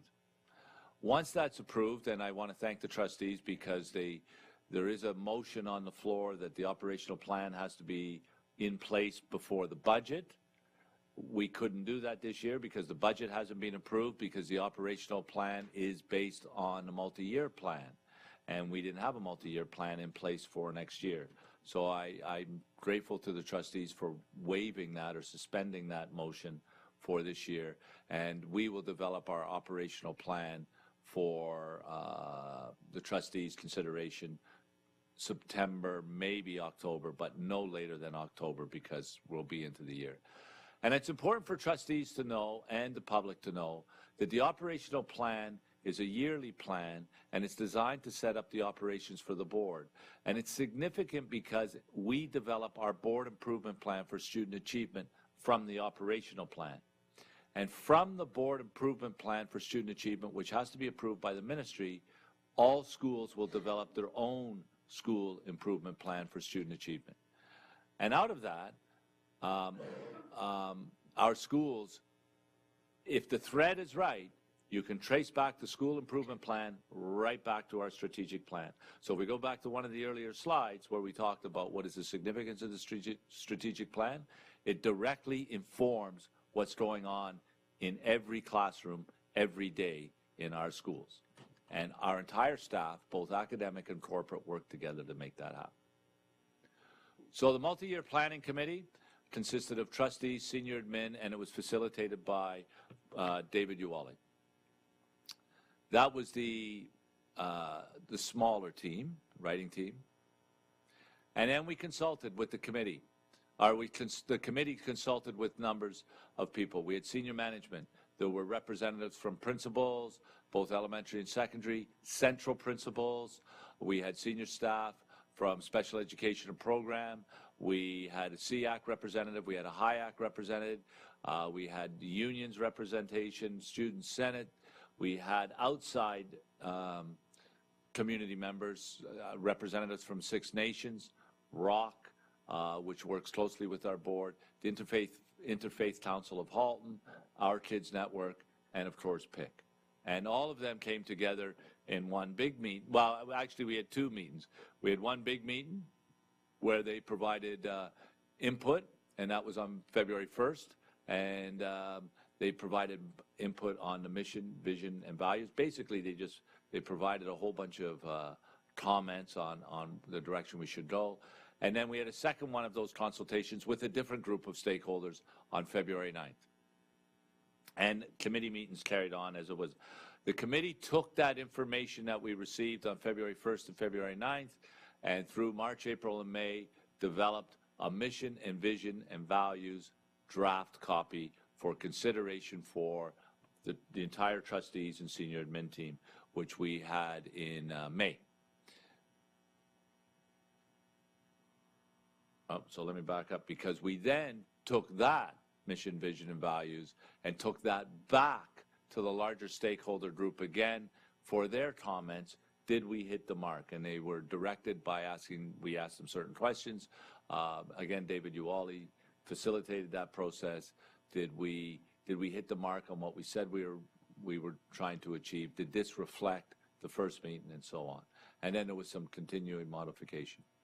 And then just last week, we had another meeting to finalize with trustees and senior admin to take a look at the goals. But the recommendations are, the mission is, and I'll look to others to speak to it if they like, but I think this is a very succinct and appropriate mission for a Board of Education. Together we inspire every student to learn, grow, and succeed. And I would comment that it came through loud and clear from our stakeholder groups, from this group, from senior admin, that every student was an important part to be in there. And the vision, every student will explore and enhance their potential, passions, and strengths to thrive as contributing global citizens. As anybody who's ever worked on any of these, and the public behind me or the press behind me will know that there was a lot of toing and froing around this, and some wordsmithing and so on. But I think that vision really tells where we want our students to be at the end of 4 years, at the end of a year, at the end of a month. That's where we want them to be. So the mission is about what we are going to do. The vision is where we want our kids to be. And this applies, and I want to emphasize this part, because this applies equally to our staff in the corporate side and our staff in the academic side. It's just as significant that senior admin and the people that work for them in business services, facility services, human resources, IT, have the same mission, the same vision, because, and if we look at that, that can certainly apply to what they do, because their support work that allows our teachers to operate in our classrooms is what allows our teachers to operate in the classrooms. And we came up with this as a values, very simple. Again, there was some debate around how we would do this. Should we have the values that we have up there? We value and respect. There's a lot of words up there. We believed as a group that we wanted to be more succinct and get it out there and right into people's faces. As a learning organization, our actions will be guided by our values, and our values for all of us are accountability, accountability to the public, accountability to our students, accountability to each other, creativity, debate around whether it should be creativity or innovation, or we landed on creativity, which is a great word, and equity. We've added a few from previous ones. If we look at We Value and Respect on the previous multi-year plan, we had ingenuity, responsibility, and relationships. We had 3 and then a bunch of bullets under there describing how we will do this. We've added 3, or we've expanded it to 6, and collaboration, empathy, and integrity. And the goals, which you can't see very well, for the public, I mean, the trustees all have a copy of this, so it is on the website, but I'll just describe it, I guess, really. In our previous multi-year plan, we had 3 areas: students, staff, and system.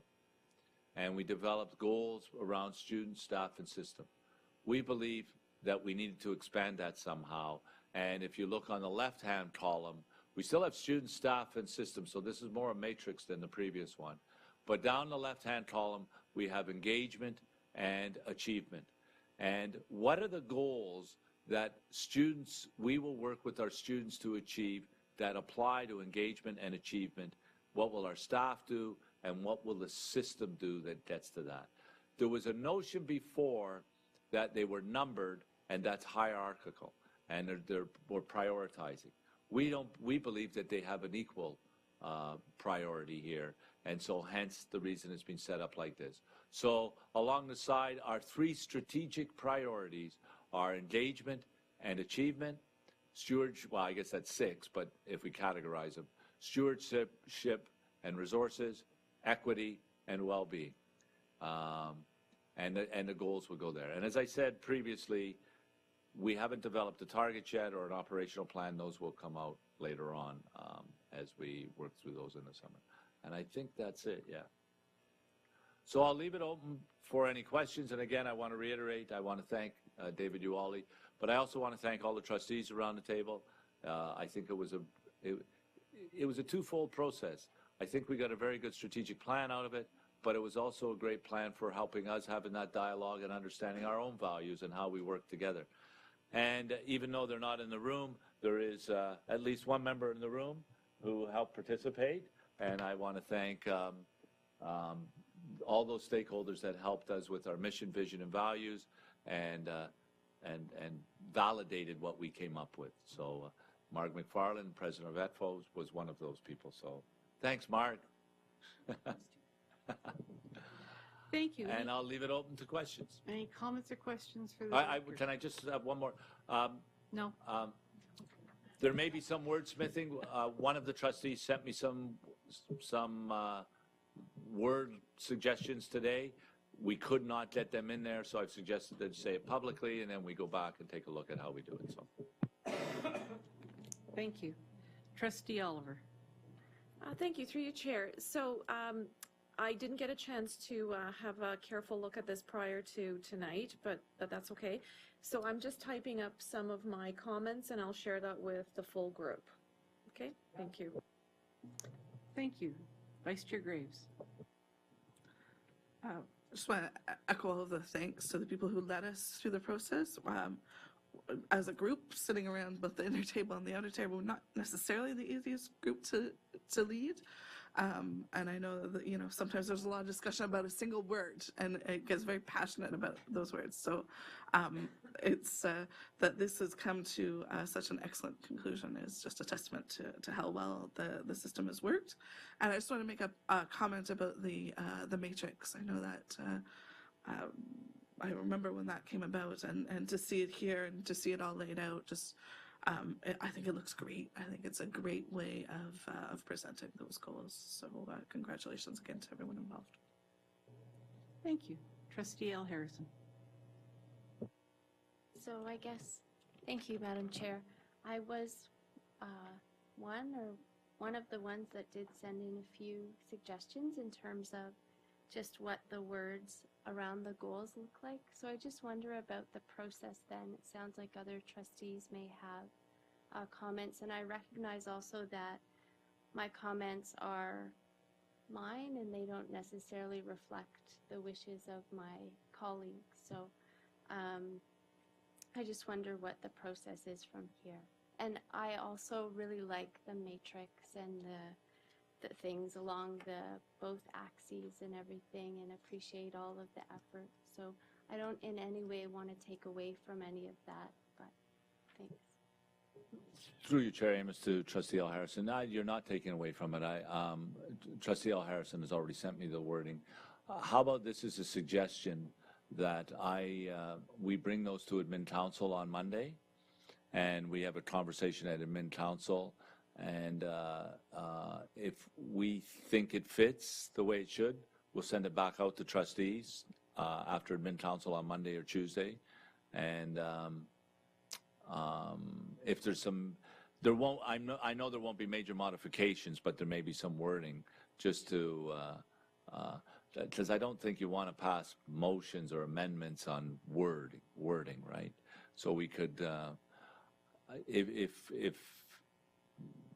it's okay with the trustees, if we could take a look at those suggestions at Admin Council and get back with a recommendation to you guys, if that makes sense. Does that make sense? I see nods around the table. Trustee Harvey Hope. I'm going to be your lighthearted at 10:45 at night. Further to Trustee Graves' comment about a particular word, we also have been known to fight over punctuation. So I am going to suggest that, pursuant to the Oxford comma theory, one might need a comma after grow and after passions. But I am more than willing, maybe, to lose that fight. Maybe not. But anyway, like I said, the lighthearted moment for the evening, because, you know me, I'm the grammar person sometimes around here. So I point that out, that perhaps so that learn, grow, and succeed are equal and not lopsided one or the other, I'm suggesting commas. Thank you. So a comma after grow. Thank you. Trustee Oliver. Sorry, I just want to apologize. I kind of jumped into my comments that I'll be sending, but I would just want to echo Trustee L. Harrison's sentiment around, that this is just my input and all that kind of stuff. And thank you. This is a great report, and I really appreciate the process and the product. Thank you. Trustee Daniele. I think the work that went into this is incredible and should definitely be praised, and I think you've got a really good document here. The only question I would have is, if you have suggestions that you're sending in for a senior admin to look at, could we see the suggestions so that we know what went to senior admin and then what came back out again, just to fill in that loop? Yeah, absolutely. So I guess that would be the trustees, when you send it to me, make sure that you CC all the trustees. I copied everybody. Copy everybody. Trustee L. Harrison did share her comments with everyone. Yes? Okay, are there any other comments or questions around this tonight? You have some more? Director Miller. I'd just like to comment on, trustees tonight have been faced with some really weighty subjects. The budget, CPP, PVC, all those things. And they are all significant and they are all high priorities. But perhaps the most significant thing that you're considering tonight is the multi-year plan, because this sets the direction for the board. And those other decisions that you'll have to make really is through the lens of this. So, so having said that, once this is approved or approved in whatever changes there may be, it's our plan to develop an implementation and a communication plan to all our staff and to our communities so that everybody's aware. And we've already got some ideas that came out of our meetings around the circle and so on, so that trustees are aware that it's my hope that every staff member in our board will know what our mission, vision, and values are, and that every parent in our board will know what our vision is for our kids. So that's my final comment. Thank you very much, Director Miller. And thank you again, former Director Uwali. Really appreciate all your hard work on this and help us create this great document. Okay, so moving on, we are now up to the information items for tonight, which is the review of the internal processes for public concerns. Associate Director Bogue, report 16099 on page 87 of your board package. Welcome back, Associate Director Bogue. Thank you, Madam Chair. This report comes as a result of the creation of the Office of the Ombudsman and a board request for staff to review our public complaint processes. We had a small working group consisting of Executive Officer McFadden, Superintendent Zonneveld, Manager Courtmaker, and myself, and we took on the task of looking at our processes, procedures, practices around public complaints. We looked at the areas that we typically might expect to get some complaints and focused on those, and we reviewed those procedures and policies and worked with Admin Council on making changes. So some of the results of our work are a modification of the public concerns admin procedure, and that's attached to the board report. An ombudsman admin procedures, so we have outlined how we will interact with the Office of the Ombudsman if there are future complaints. And that's a tongue twister for me, ombudsman. And we also thought that trustees would be interested in knowing what kind of activity we get from the Ombudsman's office as well. So we'll bring back a report on an annual basis in the fall to let you know the nature and the number of concerns that would have come from that office to us. So I think we're feeling pretty comfortable now as the senior team that we've got clarity and transparency and processes that are fair, and that where the public has a concern, they have a vehicle to escalate that concern to the appropriate decision maker, either through our general complaint concerns procedure, or within individual procedures. So I'm happy to answer any questions, and I'll look to Executive Officer McFadden or Superintendent Zonneveld or Ms. Courtmaker as well to help out with any questions. Director Miller would like to speak to it. Yeah, I just, thanks through Chair Amos to all trustees. I want to thank the committee that did it. I also want to thank Trustee Collard for bringing it to our attention, because it also, in addition to developing a report on how we deal with the Ombudsman, it gave us the opportunity to review many of our processes and practices and ensure that we are following a good process and that we have appeal processes and all those things. So that's why when it first came to the board, I knew it was a bigger job than what was first anticipated. But I applaud the staff that worked on it and the looking at all those processes. So thank you, and I'm really happy to see that our issues and concerns page has been laid out in such a nice fashion, because I know we've had that in the past, but it was been difficult to find. So it's very nice to see it here so that parents will have a place to look to see how to resolve issues. So we do have some comments or questions. The first is Trustee Collard. Thank you. I wanted to thank Director Miller and Associate Director Bogue for their work on this. I was very concerned that we needed something in place, and I'm very pleased to see what's come back. With regard to the administrative procedure, the cross-references don't include a policy.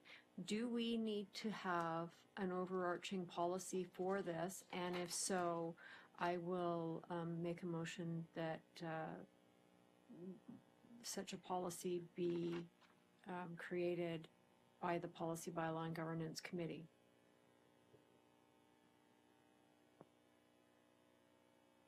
Dr. Miller. Through you, Chair Amos, to Trustee Collard, I will defer to Trustee Harvey Hope to explain. I don't know that we need one, but maybe we do. So Trustee Harvey Hope and Trustee Collard believe we do. So I guess for my own learning, explain. Trustee Harvey Hope. I will use my slot here to answer your question, and then I will put myself back on for mine. I believe that we do need a policy to be an umbrella to this admin procedure. I'm not suggesting that it would be a very long one, but anytime that you, that a organization such as ours has an admin procedure that stops just before it includes how the public interacts with the trustees, how the interact with the trustees is policy versus admin procedures. And we keep going around in circles on the trustees are only accountable to the admin procedures that we have said we will be accountable to. So even if the admin procedure, even if the policy, similar to the ethics ones or some of the other ones, just say, we hereby agree to follow this and then add this piece, I think that that's sort of how the original intent of how we were going to do our format. My question, one of them in this direction was the associate director.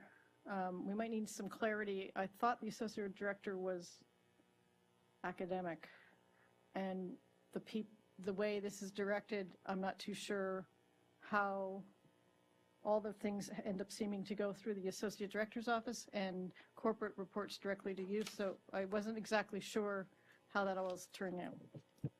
Oh, I'll answer that. Through you, Chair Amos, to Trustee Harvey Hope. The associate director is just the point of contact. He will direct the ombudsman to the appropriate person.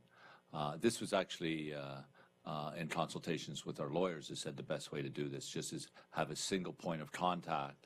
But that doesn't mean that the associate director, in this case, Associate Director Bull, will be dealing with the ombudsman. We'll just point the ombudsman in the right. So if it's a budget issue that there's ombudsman, he would direct them to Superintendent Veerman and so on. So that's the purpose of that. Can I follow up on that concept? Follow up, go ahead. So in the third paragraph, it talks about reporting back to the Office of the Ombudsman, but there's nowhere that it says the Associate Director reports back to you.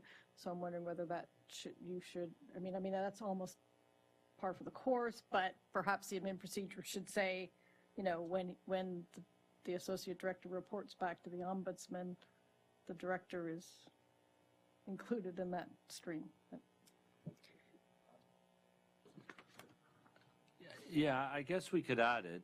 I don't know if we will bring a report to trustees on the contacts we've had with the ombudsman, not with the details of what they are, but I don't see a problem with adding that. But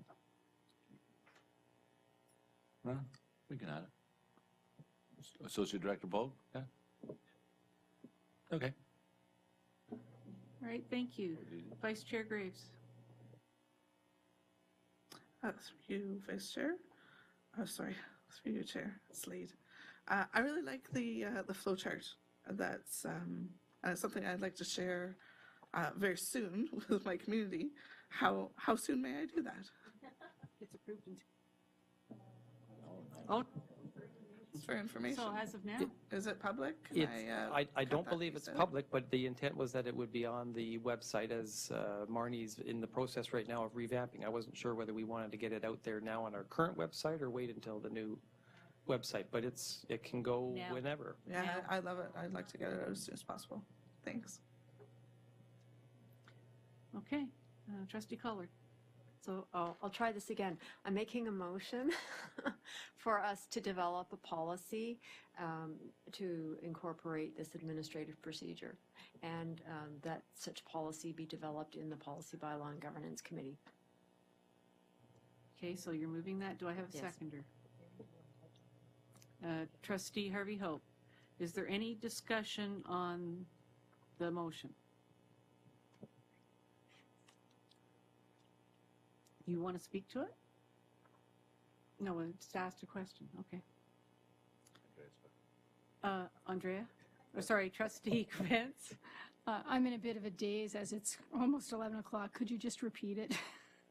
The motion to refer to Policy, Bylaw, and Governance, the creation of a policy that incorporates this administrative procedure. I think I said it better that time.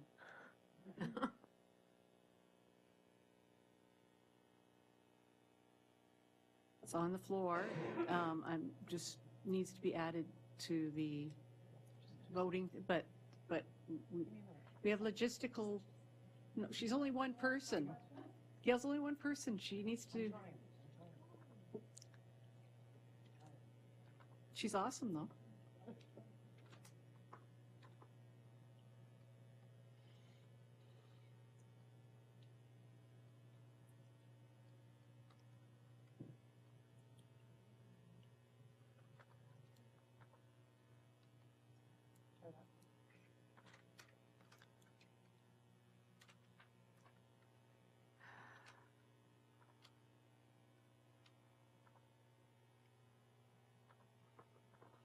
Is that the internal processes policy? All those in favor?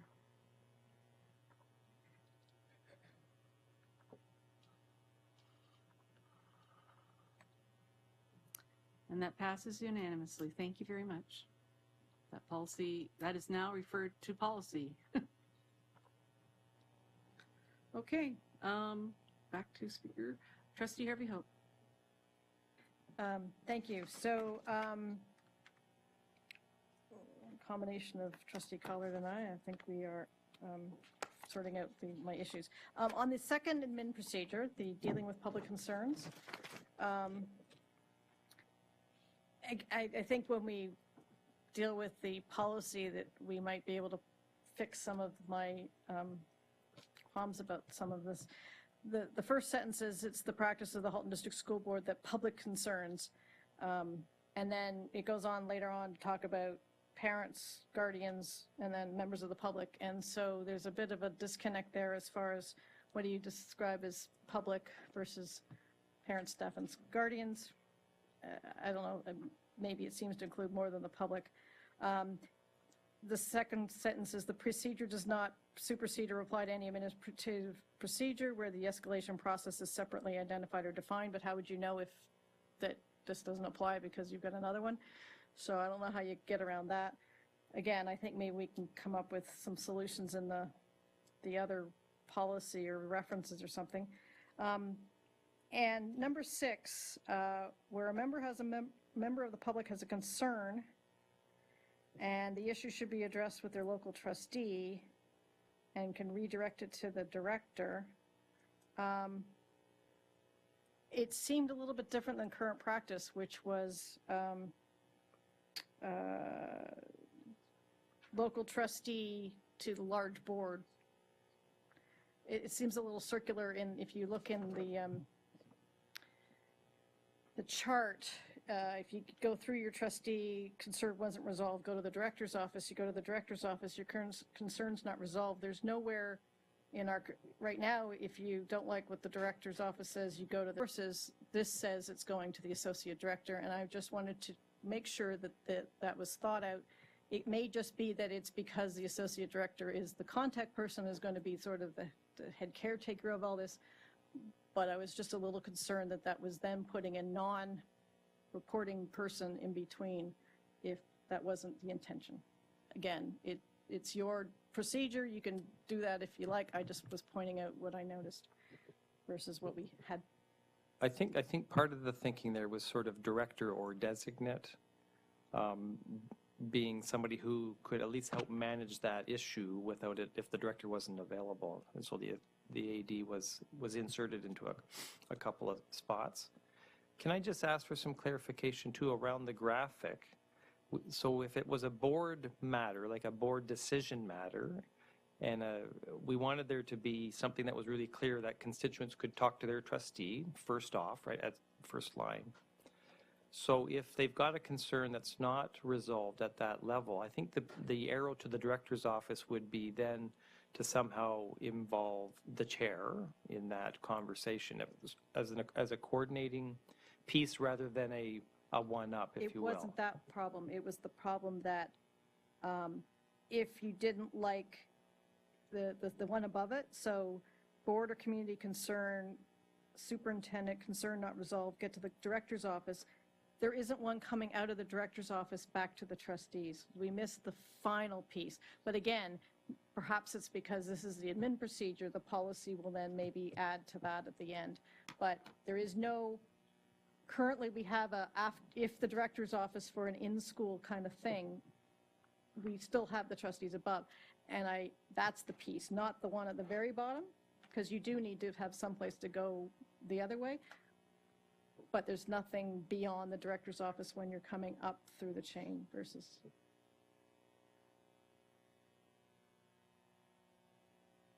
Did you get your clarification? Thank you. Are there any other speakers to this? Seeing none, thank you very much for your report, Associate Director Bogue. Okay, so we're now up to committee reports. Do we have any committee reports tonight?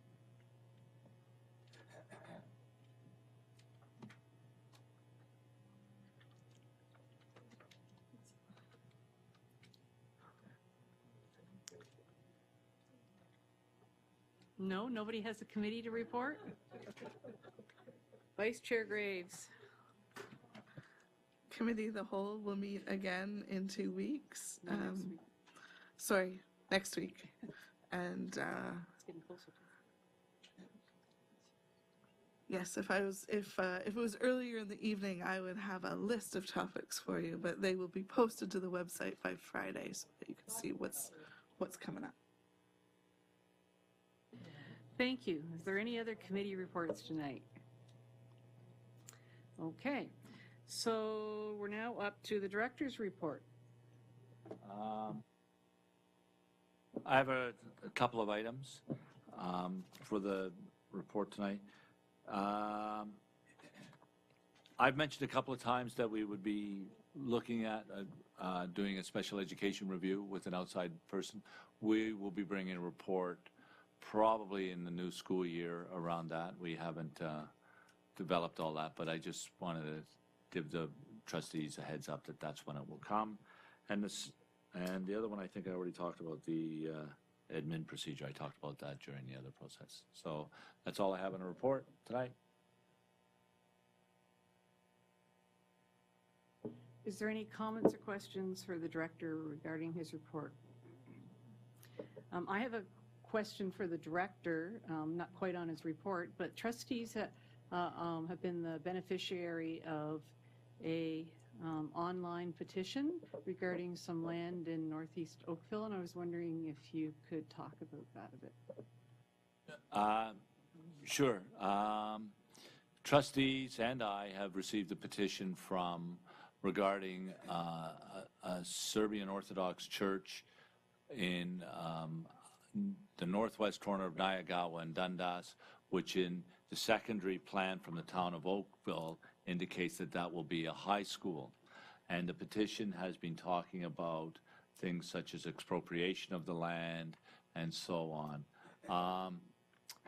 We are still in talks. In fact, we are speaking with the leaders of the Serbian Orthodox Church, and any talk of expropriation is far, far, far too premature. We have not talked about that. We have not discussed about expropriation. I have met with a local leader of the Serbian church today, and we've agreed that our planning department, facilities department, and myself will meet with members of the Serbian church in a week or two at their location to talk about this. We believe that there's common ground and that we're two willing partners to resolve this. And so there was public information out there that we were expropriating the land and we were doing this and many other things. But that's not true. We are in talks, and so far they're affable and so on. So. Thank you very much, Director Miller. Okay, so we're now up to communications from the chair, and I have a couple things. Yesterday was the 15th annual Eddies, and Trustee Oliver and I were there, as well as Associate Director Bogue, Superintendent Hunt Gibbons, and Superintendent Pennyfather. Did I miss anybody? Nope. Well, if I did, I apologize. anyways, it was a great night, and the quality of the films, I've been going since it started 15 years ago, has improved, and the kids are amazing and what their creativity and abilities are. And for elementary, the top award is the Palme d'Eddie. And third place for elementary was Charles R. Baudouin. Second was Hawthorne Village, and first was a joint effort between Charles R. Baudouin and Glenview Public School, and the films were amazing. And for secondary, the Palme d'Eddie, it was a sweep for all three places from students from White Oak Secondary School. And the films have now all been loaded to the website. If you're interested in looking, I'll share the link with you, but they're amazing. And I really encourage the people in our system to encourage the students to submit entries next year, because it's another way of filming a project, or it's that differentiated learning. You can do things differently, and it's just a great way of sharing a very creative idea. I think there's that creativity again, right? I'd also like to share that next week is the Halton Learning Foundation Golf Tournament for anybody who's already registered or wants to. I don't know if there's any spaces available, but I believe Director Miller and I will be going around selling lottery tickets, and I don't know what we're doing, but we're going around doing something. And I know there's a bunch of other trustees who will be there volunteering or playing golf.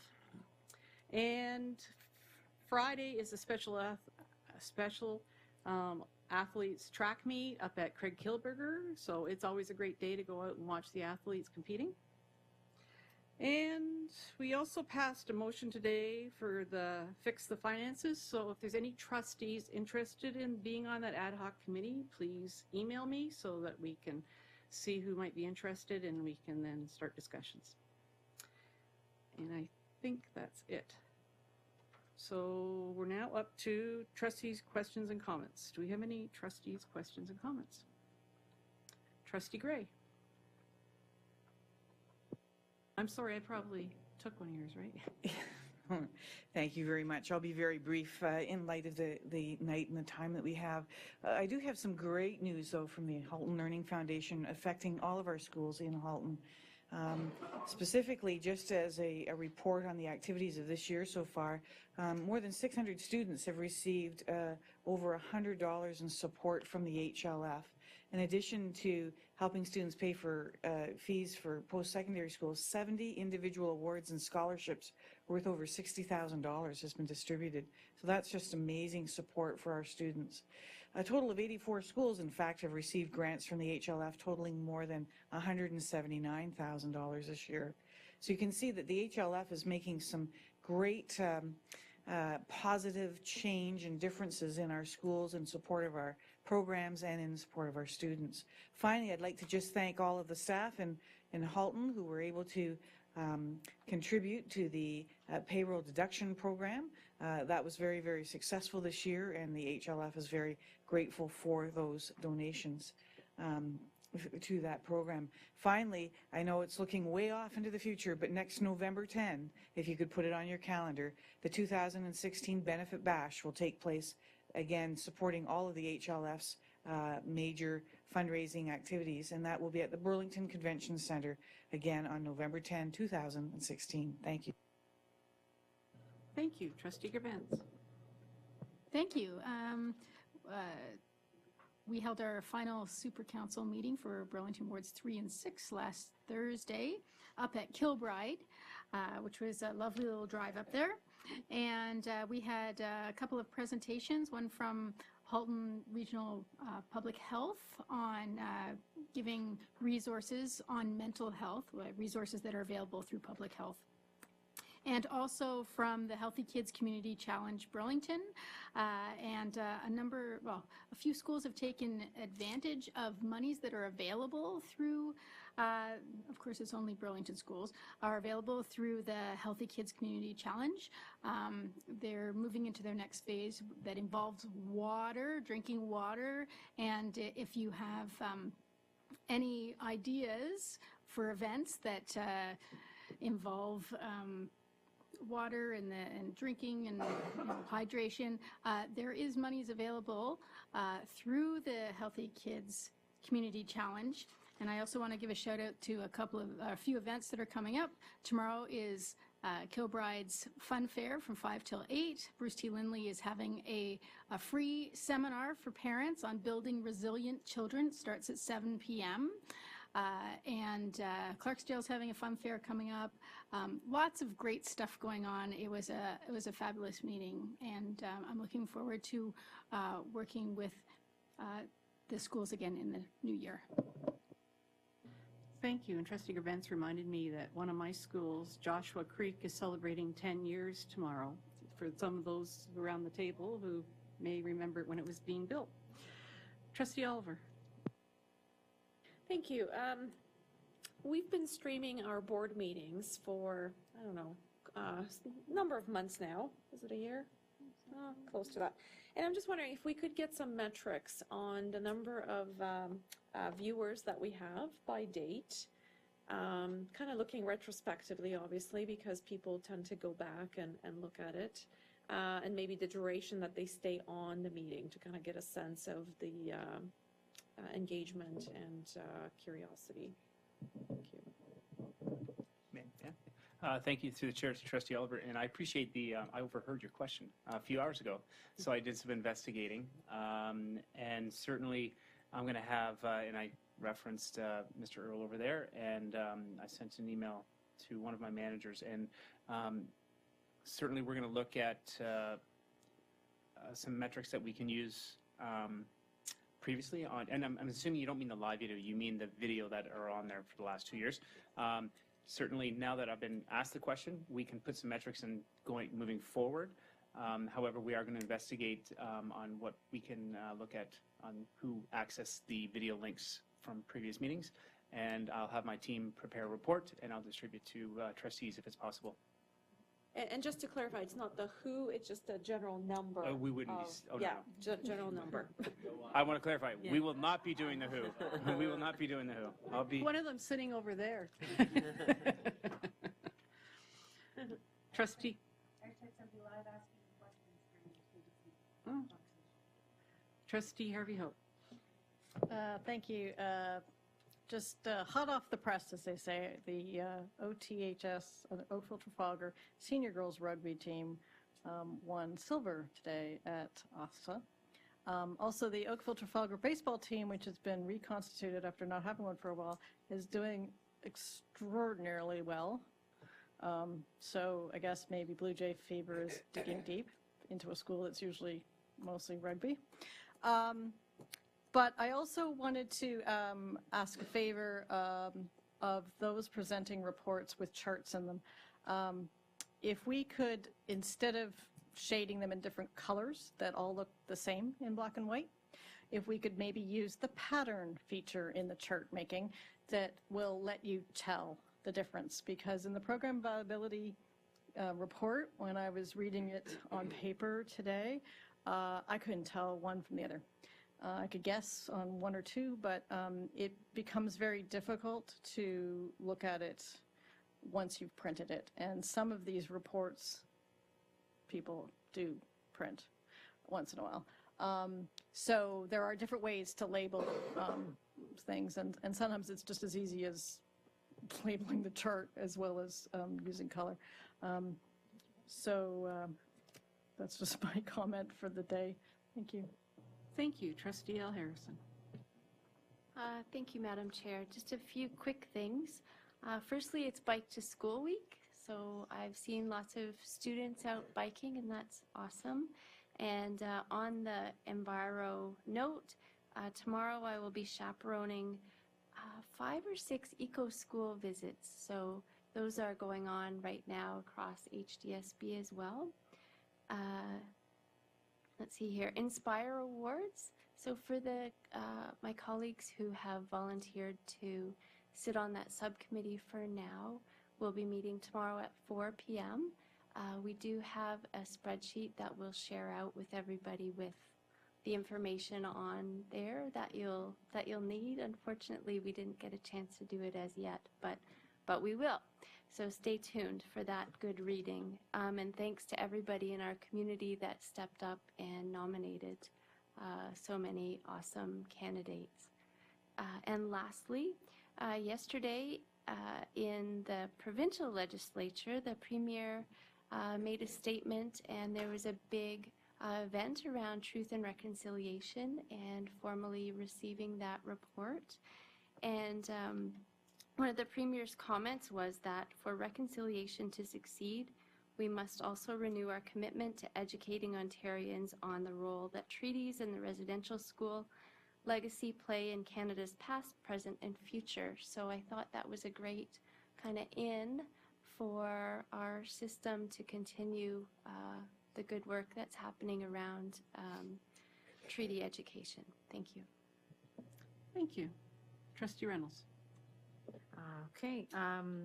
Would like to congratulate the Aldershot community of schools that included Maplehurst, Aldershot, Glenview, Kings Road, and a school from our coterminous board, Holy Rosary, in their efforts to do a collaborative event actually at Aldershot School in conjunction with the police and Halton Public Health. Had a really great turnout. They shared resources. They've got sponsorship from the Healthy Kids Burlington. And they did an event that was focused on community. It didn't matter that you went to a different school. We all live in the same neighborhoods, and it was about building relationships. Thank you to Superintendent Truffin for coming out and supporting that night. Also, a shout out to Burlington Central grade 10 business class who ran a art class to raise funds for an ECHO program that it's called Luso Charitable Society, which provides support services to individuals with developmental and physical disabilities. I attended the event, and I didn't really learn how to paint, but I enjoyed watching everybody else. And finally, in reference to Bike to School Week, we had Mayor Goldring attend Lakeshore Public Schools Ride to School event, and shout out to all those schools who won new bike racks in our community. Glenview, Aldershot, Maplehurst, Lakeshore, and Tom Thompson. Well done. Thank you. Trustee Collard. Thank you. Trustee L. Harrison reminded me that I wanted to mention we have made a commitment to stating our appreciation for the territory on which our board is located, and I believe it's once or twice a year. Yeah, I was hoping that we would incorporate that into every meeting. I believe that it's important to recognize this on an ongoing and continuing basis, and really emphasize our recognition of it. So I would like us to consider doing this more frequently, if not every meeting. Thank you. Trustee Daniele. Thank you. And just to give you some context to that, that was a topic of discussion at the Equity and Inclusive Education Committee, because we open every committee with that. And it was talked about that it's a shame that we're opening a committee meeting with it. And it talked about every meeting within that has anything to do with Aldershot School Board should probably start with that proclamation. So we said that we would bring it back to the trustees. So thank you to Trustee Collard for remembering that, because it was quite a discussion at the committee. Thank you. Is there any other comments or questions? Seeing none, can I have a motion to adjourn at 11:22? Who wins the prize? Trustee Gray, and seconded by Trustee L. Harrison. Seconded by Superintendent Newton. Just a sec. All those in favor?